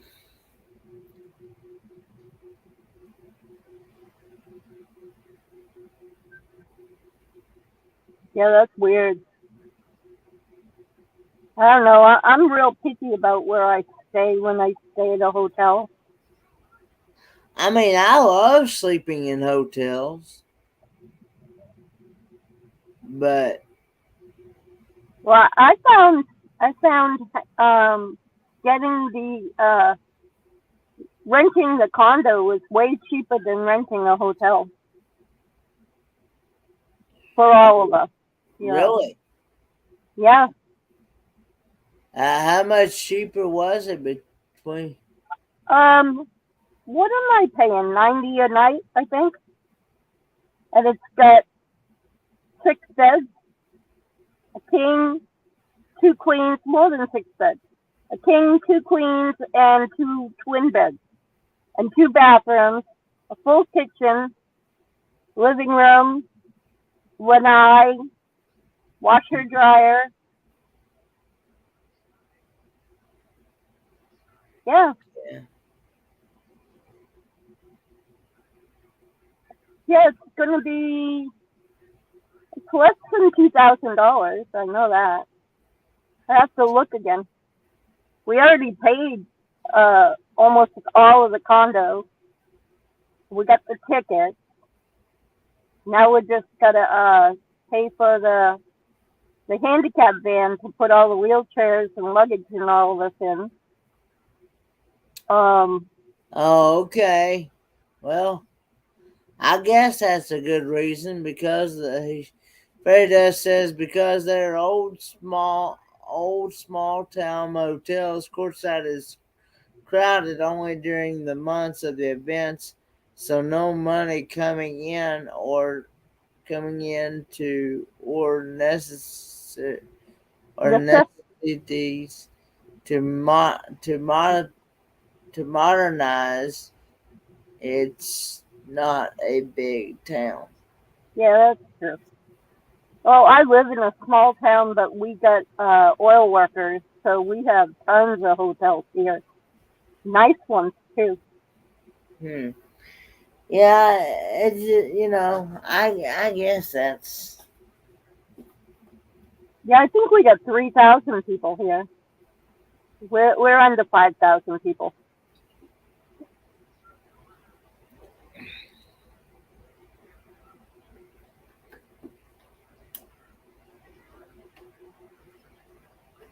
but yeah, I'm hoping I can change that. I told my dad today, I said, but I'm not gonna do it till I start having issues with the one on the truck. When I change that power steering pump on the truck, I'm gonna change the hoses and all and Yeah, be done with it. yeah. Uh, Rebecca's having trouble with her transmission on her little car. oh, really? Yeah. Has she serviced it anytime soon? No, we can't get a mechanic around here to do anything. We're like you, the like mechanics are way far behind, or they don't work on that kind of vehicle, or it's a pain. Well, if you was closer, Oh I definitely do it. yeah, we're way out in the desert. Like we're I know, but Sean. Sean says that's you what I was live in a saying. ghost town. That's what I say. If I was closer to you, I'd service that transmission for you because I know how to do it. Well, I don't know. I'm I know how to check the transmission fluids, but I don't know how to flush and put new, flush it out and put new in. I don't know how to do that. I all you do is just pull the. Is there a plug like an oil plug? If it's got one on it. Now some of them don't have it on it, but I actually bought one for because it was one for both our vehicles. As old as they are, they didn't have drain plugs, Right, but um, I actually bought one to make it. I actually bought one for each vehicle because you don't after you run. I don't care if you run that thing 5 minutes. It gets hot quick. oh yeah, Yeah. But anyway, uh, but to change the fluid before I bought the ones with the drain plug, you had to hold one hand well, after it cooled down, after you let it sit for an hour or so, wherever, a couple hours, whatever, for it to cool down before you touched it.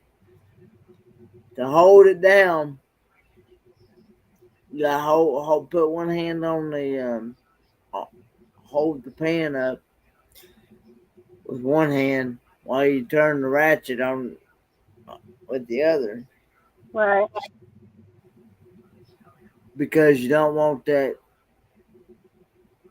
while you're undoing bolts because you got bolts all the way around that pan, all the way right, around, all the way around that edge of that pan. right, Well, while you're doing, you don't want none of that liquid to hit the ground uh, because you get in trouble with the uh, environmental. Yeah, Environmental Protection Agency because it'll be polluting the underground water and all that. right, Um, but you hold it and you gotta hold it steady. Like because a pan by itself depends on how deep your pan is. Uh, it'll hold at least 5 to 6, 7, 8 quarts of transmission fluid itself. And the cattle, that would get a little heavy. uh, Kind of. well, I'm just saying, it, that's the reason why I like the drain plug better. That Oh way yeah, you can just pull the drain plug uh, and just let it drain until set your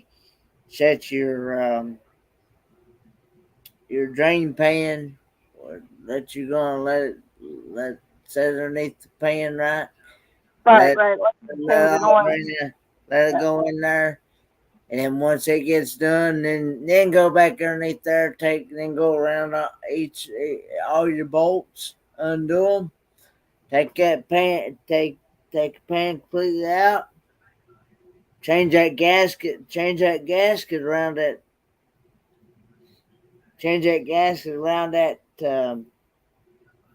around the pan itself, and then change that strainer inside that transmission, inside that pan. Uh, Okay.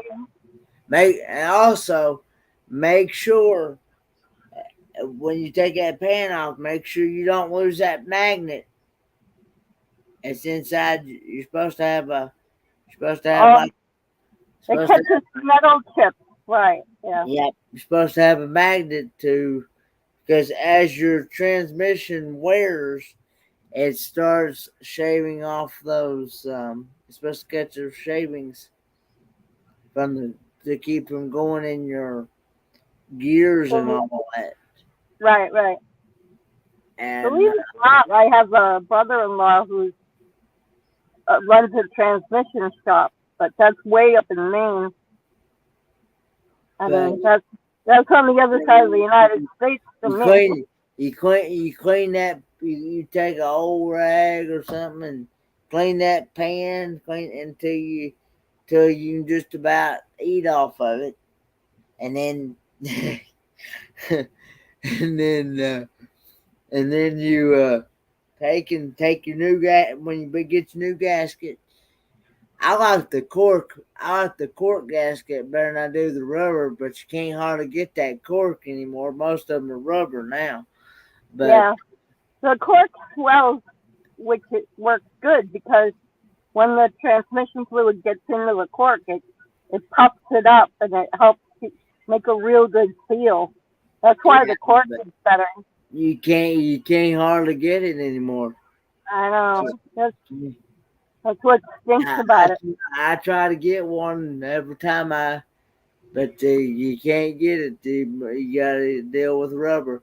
But what I normally do is change that strainer, change that filter. Up in that up in that transmission, and Right. also um,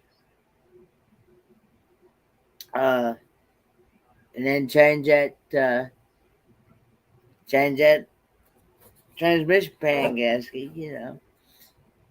And what I normally do is I take sewing thread,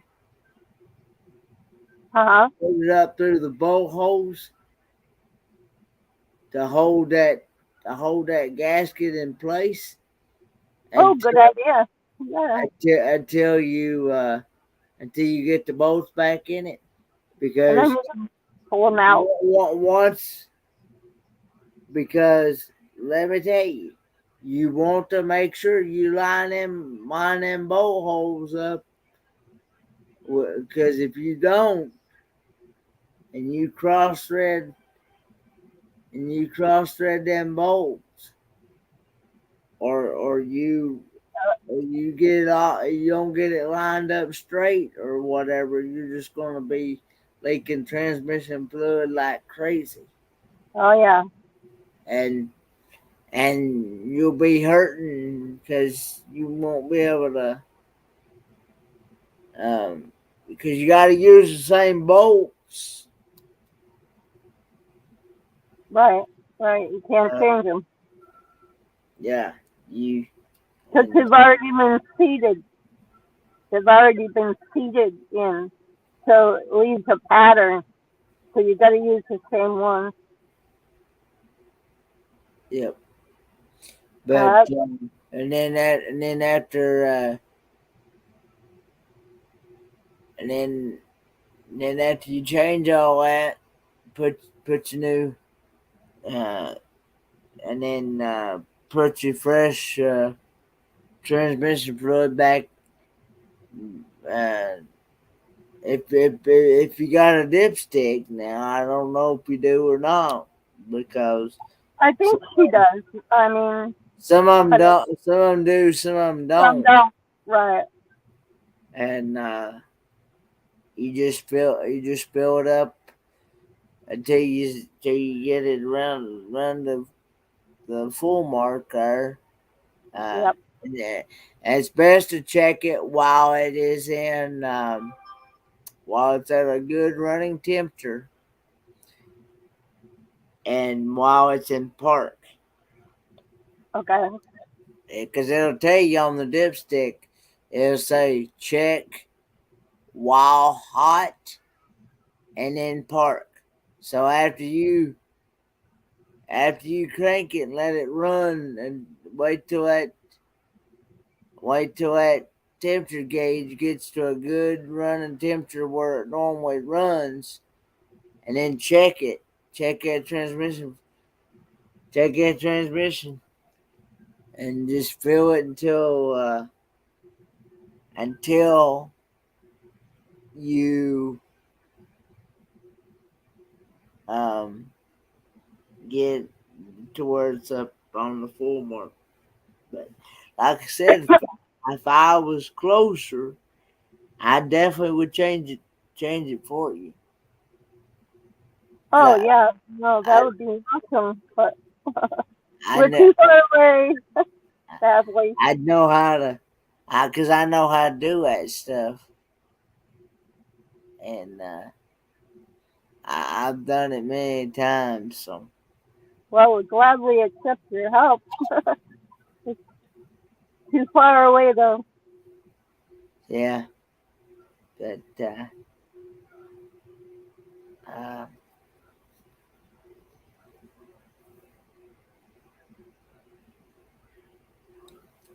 So did you get much on video? Did you, I got quite a bit of video footage. Yeah.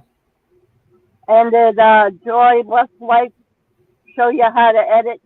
So are you getting Well, better at she did editing? some editing for me, and I actually need to You should have been watching her so that you could learn. yeah. Well, I was watching, but it's kind of hard to. Yeah, it's something you gotta kind of do on your own and practice. Yeah.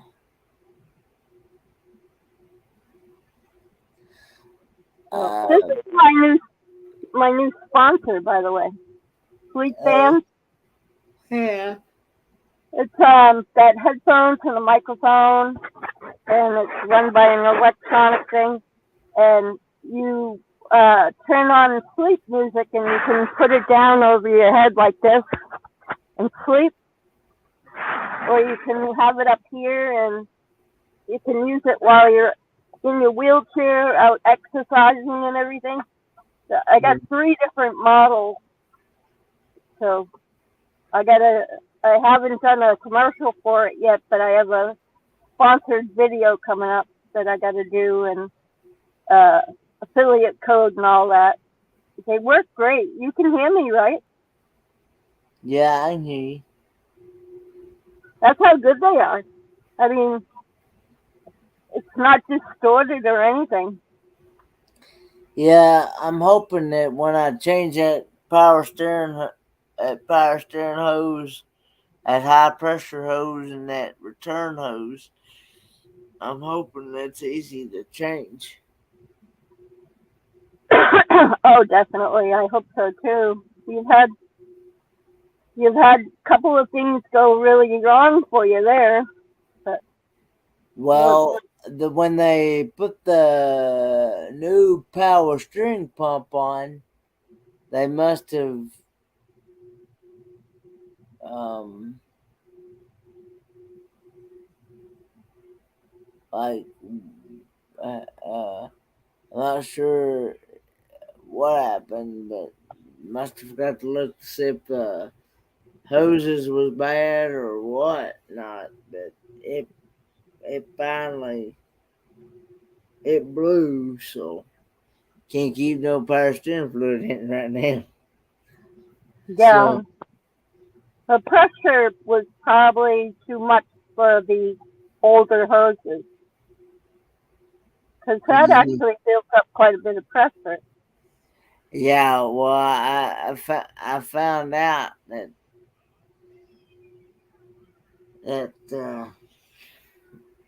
and that's gonna put out a lot more because it's new.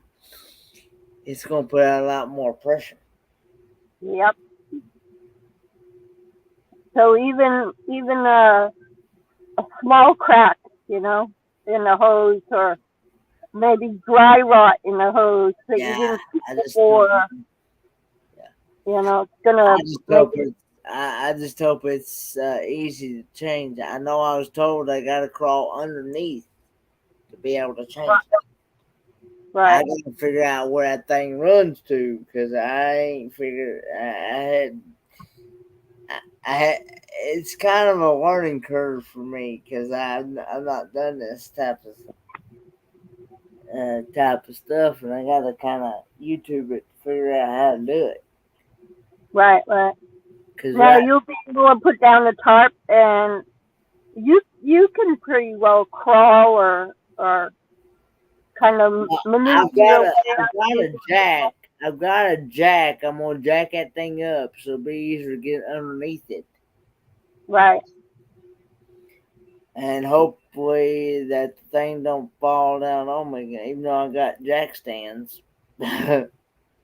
Well, you make sure you put wooden blocks. So you have the jack, right? And then you put wooden blocks up to the frame. You stack them up to the frame. So if the jack falls, it falls onto the wooden block, so that you have a chance to get out from under. Or if you jack it up, you can put another tire underneath the tire, so flat-wise, and then the tire sits in the And rim. I'm gonna be working on this thing on non-level ground. Right, I saw that ground. It's not level. No. There's gravel too, right? Yep. That area is gravel. Yep. So everything will kick out from under it. Yep. I'm gonna have to scotch that thing because if I don't, it could possibly be rolling down the hill. You better make sure you have a couple of backup ways of keeping it up if it falls. Yep. What kind? You have jack stands, but do you have a hydraulic jack, like put it under the car and hydraulic jack?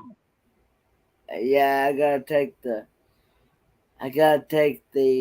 It's a manual jack. It's one of them you gotta pump until. Right, pump it up, and then lock it. You turn the handle, and you lock it in place. Yeah, and then you also got to, when you get ready to let it down, you gotta put it on that screw on. Right, on the side, and let the pressure out. Yep. Let the pressure out and let it come on. Make sure you're not underneath that thing when you set that thing down. Yeah, I know. My dad had a car almost fall on him. We were on the side of the highway, and he went to change a tire, and it was on the down slope in the gully. So the jack stand slipped, and the car went to go on top of my dad, and I grabbed him by the neck and threw him out of the way. Yeah. But he was like, "I'm glad you were right there." Mechanic work is definitely, of course, anything you do is pretty much pretty dangerous. Yeah, it's pretty high up there on the dangerous scale, so definitely. But there's something I've always wanted to do was auto mechanics. Well, I got a bunch of them in my family. I mean, my dad was an auto mechanic. My uncle was an auto mechanic. My niece's husband is a diesel and auto mechanic. He owns his own shop. My brother-in-law owns a transmission shop. But my dad's passed away. My uncle's passed away. And all the rest are over in Maine and New Hampshire. So they're across on the East Coast from me. We don't know hardly anybody out here in Texas, which kind of stinks. Is Sean waiting for you so he can tell you what he needs to tell you?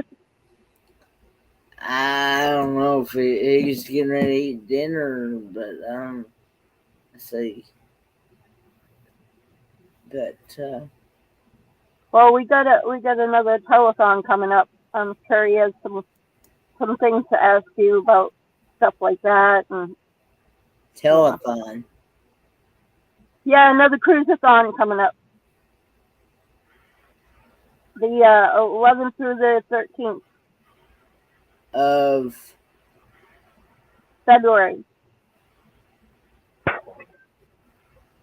We're doing our second biannual cruisathon telethon. Oh, okay. Yeah, But we just set all that up. hey, Nomadic Rat Pack. Hi, Nomadic Rat Pack. Rat. I'll be back. Okay.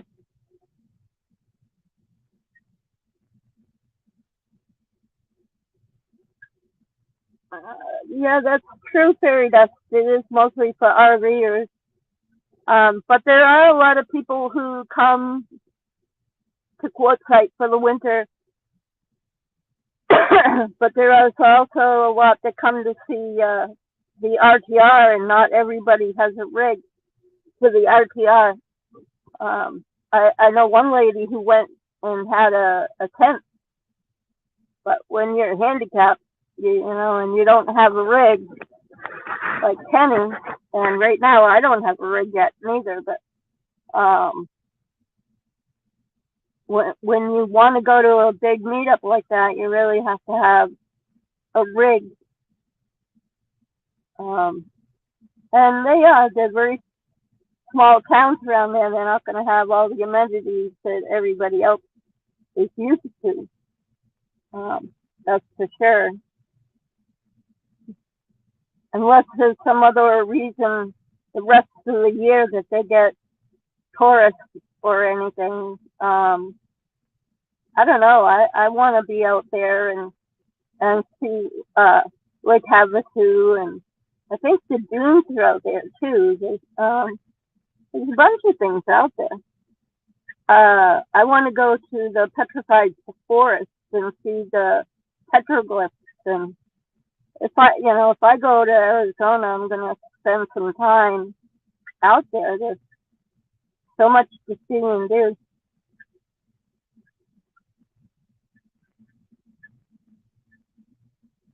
I'm listening. My cat's making a funny noise. Oh, goodness. But yeah, I'm glad Penny made it home okay. Oh, hi, Mrs. Terry Lee Mercer. Good morning. Yeah, it's hard to know whether to go back to bed when you wake up in the middle of the night. I have insomnia, so if I don't go to sleep when I'm tired, then I get wound up again like a second wind, and then it's hard to unwind again.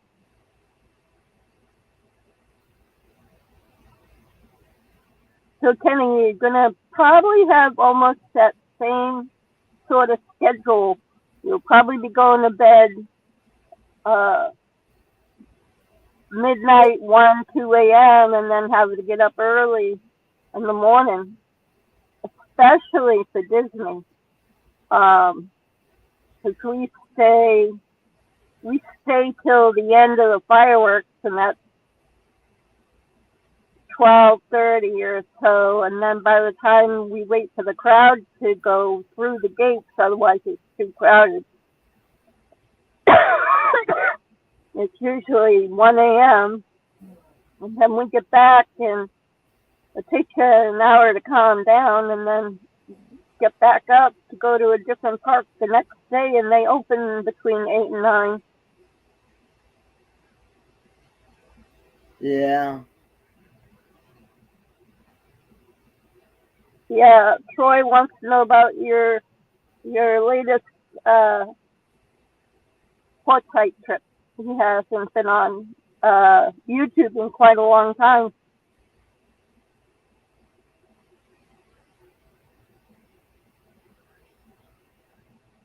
Uh, I got to actually go out to quartzsite, and I actually got to experience my very first flight as well.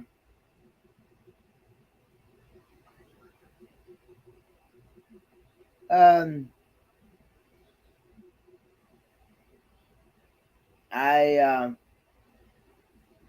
got to experience. I flew by American Airlines, so yeah, I got to meet Van Life Rocks. I got to meet Johnny's Journey, Van Vita Travels, Paula, uh, Travis and Unai, They're crazy, man.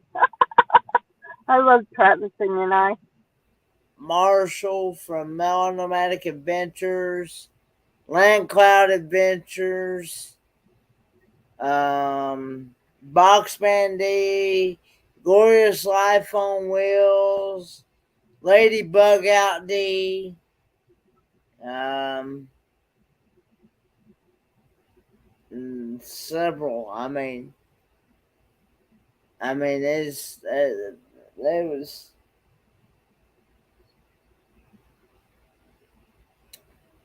Now you know what struck me, Kenny?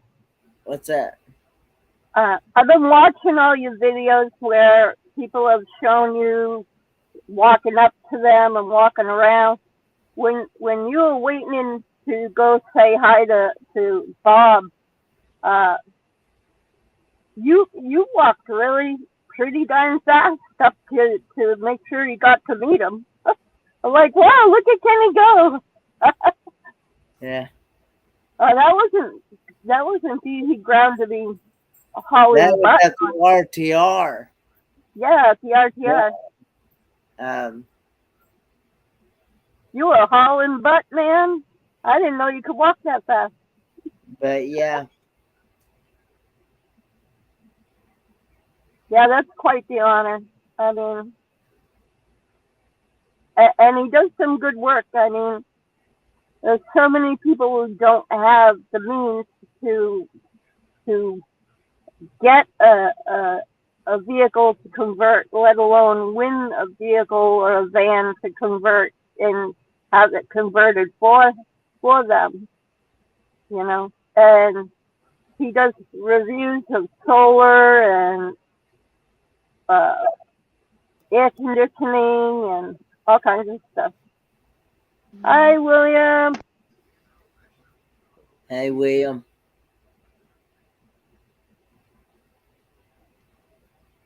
And how are you folks today? we're Very good. good.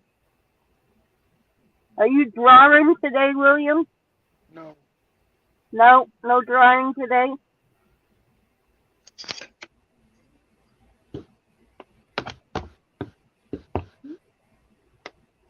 Oh, that's pretty. Is that a photo or a video?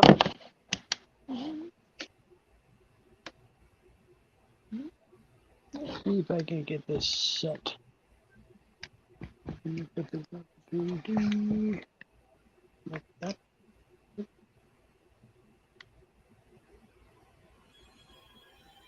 Oh, look at that.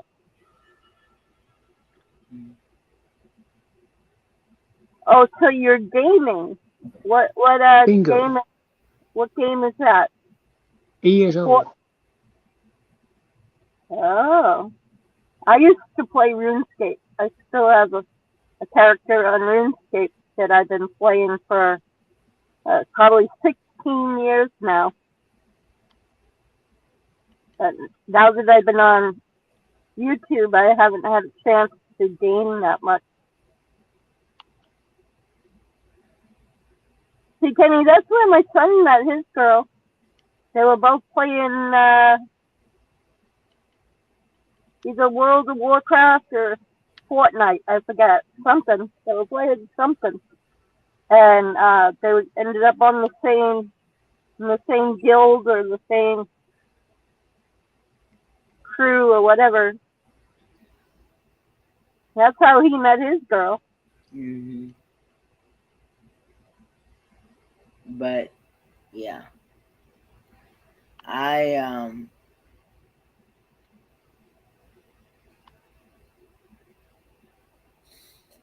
but yeah, I had a great time. If I had that, like I said, if I had the opportunity to go again, definitely would. Cause I definitely want to see the Grand Canyon. And Yeah, I have plans for the Grand Canyon. I'm gonna go to the South Rim, and I'm gonna go on that mule train that goes from the top to the bottom. yeah, In over 100 years, have never had an accident. So I figure mules are pretty accurate animals when it comes to walking on steep terrain. They're kind of like goats. They just don't fall off very easy. And I've ridden horses. I've owned my own horse, so it wouldn't be anything new to me. So Kenny, if I get the bus already in a year from now, I doubt it, but we'll get you there if we want to go. Rebecca can't wait. She wants to go. go where? Uh, Arizona, Quartzsite, Grand Canyon, Lake Havasu, the dunes, Yeah, the petrified forest. There's a lot of stuff to do there. So Arizona has quite a lot.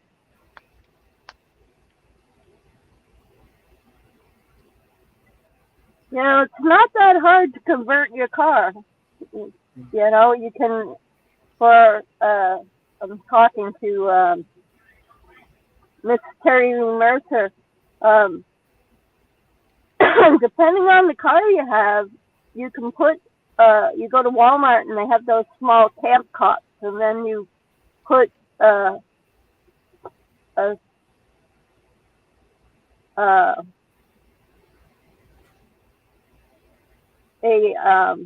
mattress, a mattress pad on top, or a couple of them actually, and then you put your food in um, storage containers, and then you buy one of those little butane stoves, and you get a couple of cargo water containers, and they sell pumps for those. I have one of those. Troy had one and went to show how it worked, and he ended up pumping water in his face, which was a riot. And then just a little bucket, like Ray, or you can even get one of those cartridge toilets that have the little blue tablets to keep it from smelling. But yeah. if you've got a bucket, you just throw cedar shavings that you would get for a hamster, also sold at Walmart, by the way. And you throw a cup of that in, and put a plastic bag in there, put the cedar shavings to go in the bathroom, and then tie it up and throw it out the next trash can you come to.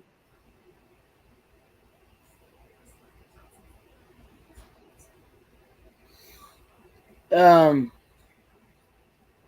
you Yeah, know, exactly. putting a Toyota Camry that pulled out of the front passenger seat and roll the car into a camper and use the air system. Hmm, interesting. Yeah, you don't need a lot. You know, people think you need a lot. You don't need a lot, really. You need a cooler that's a decent cooler. You need a bathroom, a way to cook, and a place to sleep. Uh, like reflectors for your windows to keep for privacy and help hold the heat down or the cold in. You can always use a Mr. Buddy heater. Hi, Chasing America. How are you today? Hey, Today, Chasing America. But yeah, I it's all what you want to give up, to do it. Some people can't uh, can't uh, downsize to a point to be camping in a car. Now, people with disabilities, they need more equipment, like Kenny and I. So, like, I have to have a full-size bathroom. I have to have a way to get my electric wheelchair in and out of the vehicle without the wheelchair taking up 99% of the space. I have to have fresh food, fresh water, because my immune system's real bad. Yeah, I have MS, and I have Ehlers-Danlos syndrome, and I have 2 forms of arthritis. I have a broken back, a broken neck. I have a seizure disorder, and I had 2 strokes on my left hand side. So my left hand, you'll notice I don't use it that much. It's numb all the time. But if I go to use it, it's like never goes the direction I want it to. It has a mind of its own. You don't see that a lot in my videos, and you don't see it a lot in my live streams. But if you meet me, it's more noticeable. There's one video I didn't post where I couldn't control my left hand side of my body at all. So, people think, oh, look at Lorraine. She doesn't look like she's disabled. She doesn't act disabled. Well, you know what? There's ways of you don't always see people's disabilities. And you don't know when their disabilities are terminal.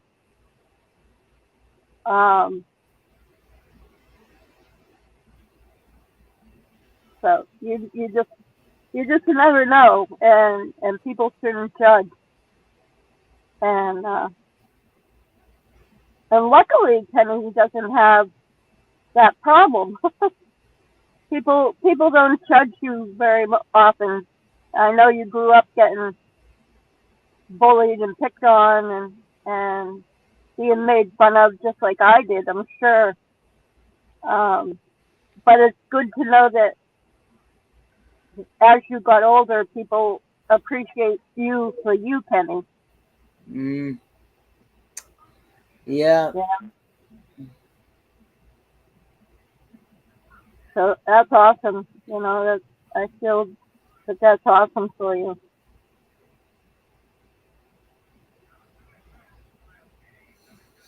3 disabled people on the live stream. How lovely. Yes, you too, William. I know. I didn't know. See, I know I can talk about Kenny's disabilities, but I've never got your permission to talk about what's wrong or what you have for issues. Mine is called Klinefelter syndrome. I have 2 X chromosomes and I have 2 Y chromosomes. Awesome.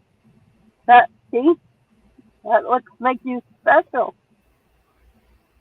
Yep, and at the moment my left shoulder for my left hand is dead, so I'm massaging it. Yeah. People don't get it unless they have something similar. They don't understand the pain and the things we go through just to get along one day. You know, one day in a day of our life is difficult and painful for us, and people don't know that. I have to take testosterone every day to keep my manly appearance.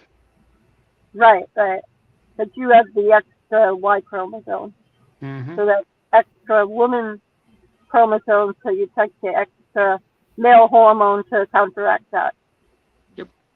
Yep. Most people think I have an accent.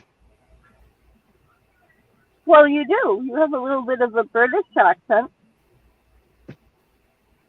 I think your speaking voice is really sweet. I like your speaking voice. It's calming. And I have multiple different types since I have my books to talk about as well. Oh, awesome. Have you shown any of those?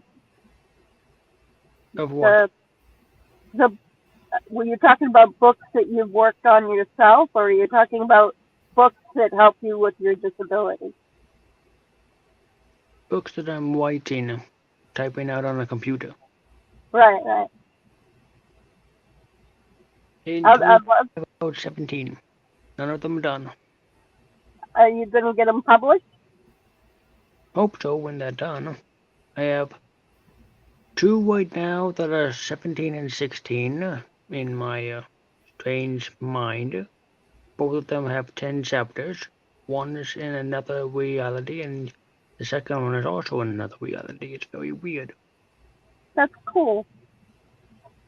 Now you like that kind of genre, that kind of experience. Have you ever heard of uh, um, Random Nautica? Rando Nautica? It's an app. Yep, it's similar to some stuff with that. Um, Most of mine are sci-fi and very warped mind thoughts. It makes your mind think a lot. Oh, that's cool. I like that. I have a girlfriend who writes books like that, but hers is more in the vampire kind of genre. But it's still a different reality, a different kind of reality. The only one I have something similar to that is my Village of Stone book. That is a very, very dark one. It's Are a all your books dark, or some of them have a meaning that's more uh, towards the light, towards people being more as a community as one instead of, know what I mean? well, the Village of Stone one represents a landscape that deals with there was no war.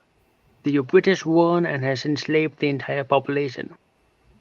Oh, And it's a story, a book about a man who is a very evil Russian who uses slaves to power his devious machines to hunt a um, scientific device he wants to conquer the world with, oh, sounds and like it Hitler. backfires on him. Well, that's cool. He finds out that the device is actually a living creature that doesn't like being taught, so he traps the scientist into a heart of stone, so he lives in a heart of stone for 10,000 years, while this demon-like creature dominates the world. Oh, wow, that's really deep. That's cool. Very creative mind. And those three chapters, there is no peaceful ending. There's just an ending of death and destruction. Oh, well, that's kind of dark. Yep, Yep. I have 8 books in the year of 5,000, and all of the other books are in different realities.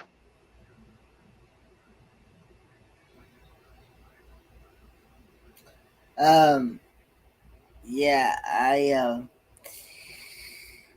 think I'm gonna probably call it here in about 6 minutes or so, because I'm getting sleepy and tired. Yeah, and you still gotta talk to Sean. I'm sure whatever he has to ask you is important, and I'm sure part of it might have to do with the cruisathon. So I put myself down for as many hours as they need me, and whatever time slots they can't fill, because they're looking for. We're looking. I'm part of the board of directors, so I shouldn't say they are looking for. I should say we are looking for um, people to voluntarily come up and do the telephone with us, and help us out. We need more YouTube friends to pitch together and make this happen. Um, we all know Kenny's the first recipient, but now we want to work on getting our second recipient and getting our cruise for them and then the planning underway. So, hi, John Chalker. Well, yeah, Kenny, we'll definitely let you go. Seeing this is your show. I might go. I might go for 20 more minutes. To the top of the hour. To the top of the wall. Now dash away all. Yeah, but if I can last that long. Well, we just have to pep you with questions. Yeah. So next time you travel on a plane, Kenny, will you be wearing a Speedo too? I don't think he has one or would want one. No. Just in case they do a strip search, have you do a strip search again, you'll be aware to wear something and not embarrass everybody. Yeah, it is. No matter crap pack, it is October the 15th through the 23rd of 2022.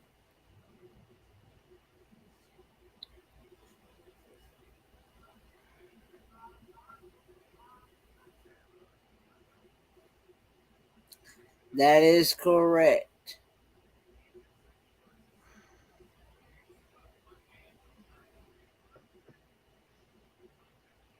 Yeah, it's 10 months and counting, 200 and some odd days. Let me check. I actually have a countdown calendar.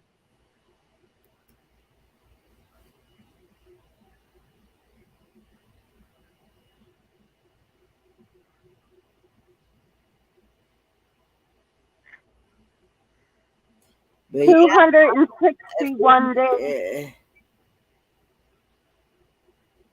261 days, 20 hours, 45 minutes, and 42 seconds. Hey, John. Hey, my brother, how's my hair looking? My hair all a mess? No, it looks good. Thank you. I just want to make sure. Hello, sweetheart. How are you today? Good morning. You're lucky. You have hair. Mm-hmm. You have hair too. You look cool, my brother. What the bit is gone? It happens.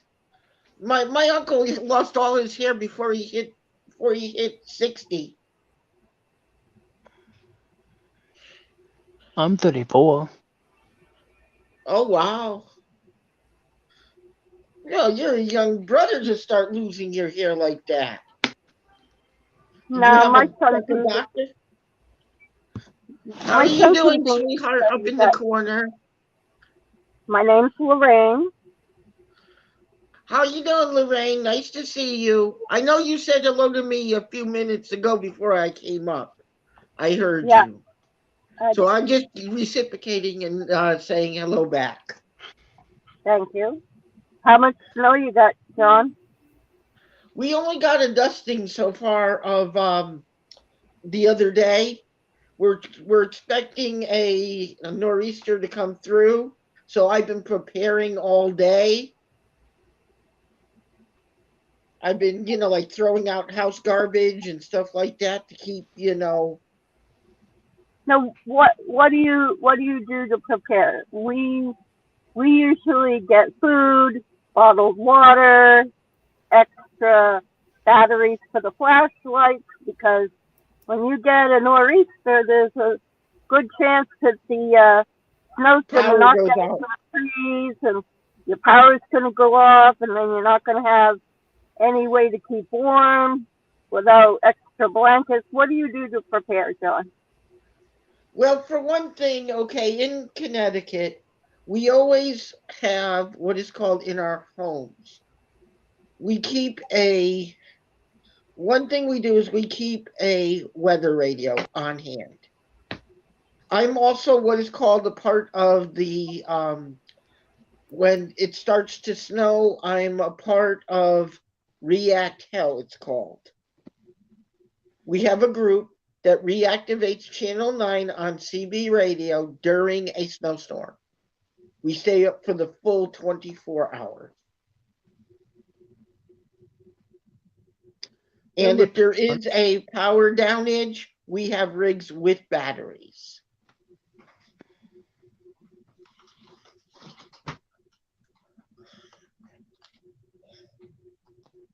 Oh yeah, yeah. Okay. Yep.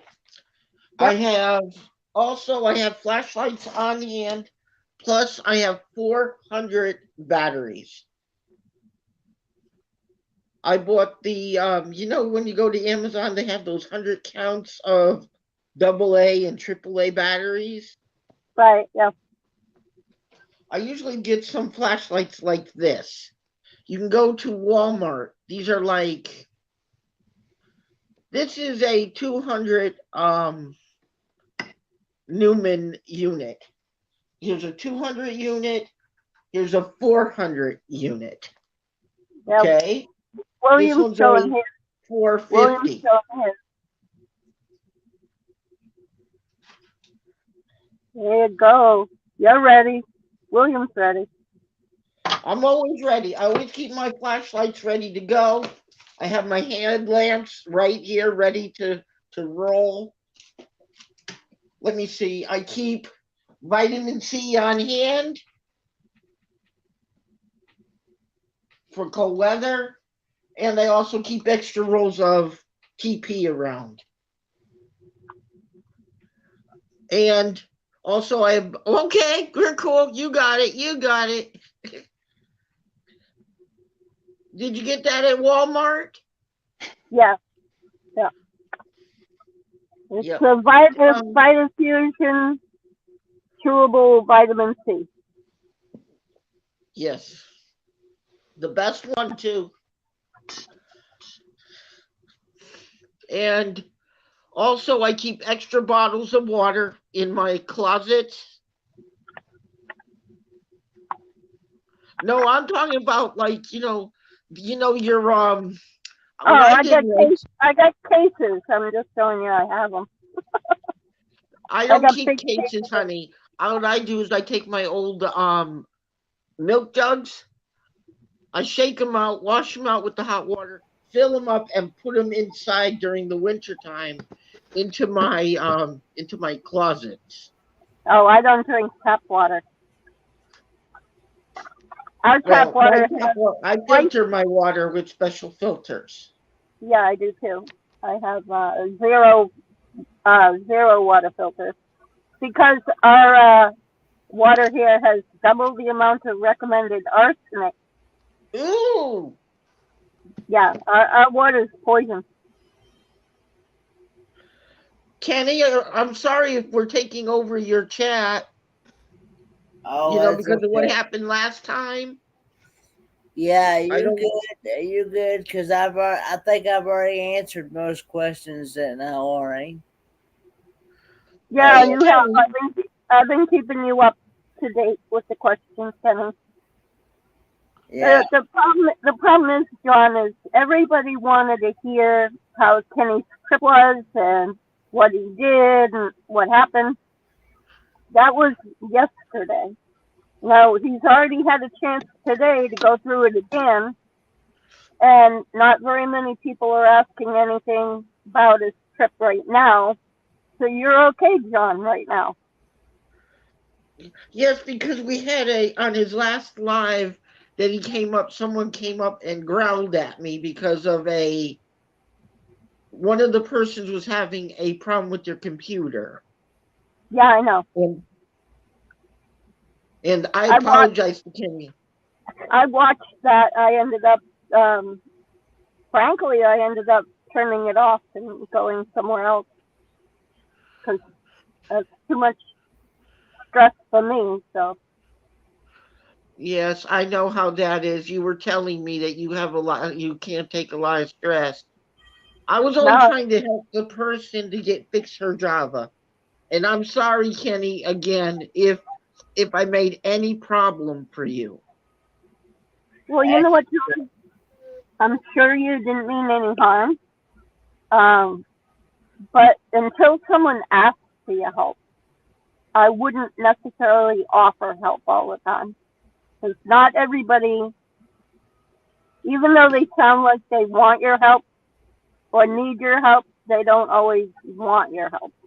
So it wasn't the person that was asking for help that growled at me.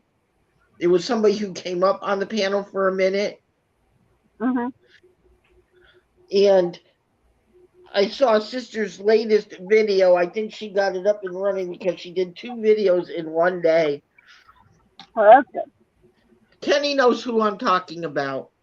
I know who you're talking about. Our Canadian sister. She's sweetheart. I was there. I just ended up not wanting to listen to arguing. Yes, I know. That's why I automatically apologized right away. Because I didn't want, I didn't want to offend Kenny, because he's the host. I try not to offend. And if it is offensive, I go, sorry, Kenny, I apologize. It's his channel, his time, and we need to follow what he wants all the time. And I always will. I always will.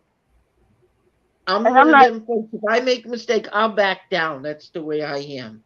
I'm not chewing you out. I'm just trying to tell you where you end up having problems with people. Because not everybody socializes the same way. Like, I call everybody my friend, and I have no problem with nobody. I'm a church-going guy. I'm a minister. I have no problem Amen. I don't have problem with people calling me Lorraine or friend, but I don't want to be called brother or sister because it singles them out too much. You know what I mean? Yes, because not everybody's like. Well, not everybody's the same. Not everybody's Catholic. Not everybody's a Christian. We have Jewish friends. We got Israeli friends. We have friends from different kinds of religions. So when you say my brother, my sister, for some of those religions, it's almost an insult. Because it's almost a slap in the face, John. That's why we don't do it. Right. Thank you, William. So you can't treat like everybody's a Christian, because not everybody is. Well, I always treat everybody like we're all the same, because from one blood we all come from. Yeah, but we all have different. And if somebody gets offended, I do what the Lord say do. I apologize. Right. But remember, there's differences. We're not all the same. There are differences. Yes, there are divisions. Exactly. Kenny, can I ask you something? When that mayonnaise, was that mayonnaise left out when they gave it to you? I have no idea. It was just a surprise. I had no idea that they were even going to do that. What happened? Tell us that story. I missed that. They actually had me do a couple of taste tests while I was out there in Quartzsite. And one of the taste tests was mayonnaise. Mm-hmm. And you said it tasted awful? It was not. See, I'm not a big fan of mayonnaise by itself. Okay. And I don't like mayonnaise very much at all. Now, I will eat it in deviled eggs. And I will eat it in macaroni salad. But in my deviled eggs, I want more mustard in my deviled eggs than I do mayonnaise. Okay. And there was only one good type of mayo, and that was the one that has olive oil in it. and Delicious. and I will eat um coleslaw. I'll eat coleslaw, but not very much. Because it's got a lot of mayonnaise, but it Coleslaw depends is on really how, good. depends on how it's made. Let's put it that way. Right. Different people make it different ways. Right. And so um and another thing I tried, like I said, I've tried avocado with sea salt because somebody told me that putting sea salt and pepper. Of course, I didn't have pepper. I didn't have pepper to put. I didn't have pepper to put on, but I had sea salt. I tried some avocado, and then and like I said, you might as well just take a peel, stick it in your mouth, and let it just melt in your mouth. And you know how bitter a peel is. If you've ever experienced not swallowing a pill without anything to drink. What Uh, type of pill? uh, What type of a pill? just any type of pill, whether it be a sugar pill, Have you ever tried having a aspirin? diabetic, um, blood pressure pill, or any kind of medicine in a pill form. Uh, Oh, they think that tastes yeah, nasty. you don't. If you don't drink something, if you just let that thing dissolve in your mouth without anything, you know it's gonna leave a bitter taste in your mouth. Well, Maybe for you. that's what avocados like by itself, like that. But now, if it's mixed in with like spices and other stuff, it's not bad. It's actually pretty good. I actually, like I said, I had guacamole sauce from Van Life Voyages, and it's actually pretty good. I also had another type of guacamole that Wool Nelly RV Adventures had brought, and that was pretty good. I had that with some chips and stuff. But and I tell you another thing that I really liked was cactus. I've never had cactus in a jar. Cactus is pretty good. I actually gave that a 10. So did And they do Hey, it Kenny. sour or sweet? it was the cactus was pickled, I believe. It was Okay, pickled, so that means it was sour. You had sour one. but it was pretty good. Um, 'Cause my uncle Peter brought me back from when he was on the road. He mm, brought me back. You know how they do bread and butter pickles? yeah, He had bread and butter cactus. mm. It was delicious. But I also had some serrano peppers, and that's supposed to be some spicy peppers. That is Yeah. spicy. That is spicy peppers, and I definitely like those as well. Of course, as you I think all they gave you know, some milk with I those. love. No, I didn't need no milk. Oh, wait a minute. You like hot sauce. You're a hot sauce eater. Yeah. So, but I know what to get Kenny. I'm going to get him a plastic hot sauce bottle. Travel size. Did you say 3 ounces was all they allow in the anything TSA? over 3 ounces, they don't allow it. So Hey, three Kenny. ounces. Next time you get coleslaw, put it into applesauce. Coleslaw, that don't even sound good. That's actually delicious. Coleslaw and Coleslaw with a applesauce. little bit of applesauce mixed in. Yes, it is good. I can't. I've I tried can't that. see that. Oh God, I can't see that. Ugh. Different taste, Kenny. It's you probably if you didn't enjoy it, you probably would go, oh, that's it, and say, nope. Everybody's tastes are different. I ain't never heard of that mixture. Just the thought of that mixture and seeing that mixture don't even look good, sound good to me. You can't throw it out unless you try it. Ugh. I don't. I think I'll pass.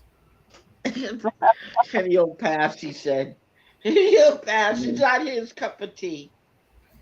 But because Kenny knows how to anyway, do. guys, on that note, it has been exactly 3 hours. 3 hours and 33 seconds. Almost 30 seconds, yeah. On that note, guys, I'm going to say good night, good morning, whatever time it is. It's actually morning. My hair's still sticking up. It's actually Put it 4. in the water. It's almost 4:30 in the morning here. Yeah, you've been up for hours on that plane and stuff. You need to get some rest, my brother. Well, I've been back from that plane since Tuesday. You're still in jet lag mode. You're still a little jet lagged. It happened to me one time. 2 days afterward. We gotta let Kenny go, guys. Yeah, we better. All right.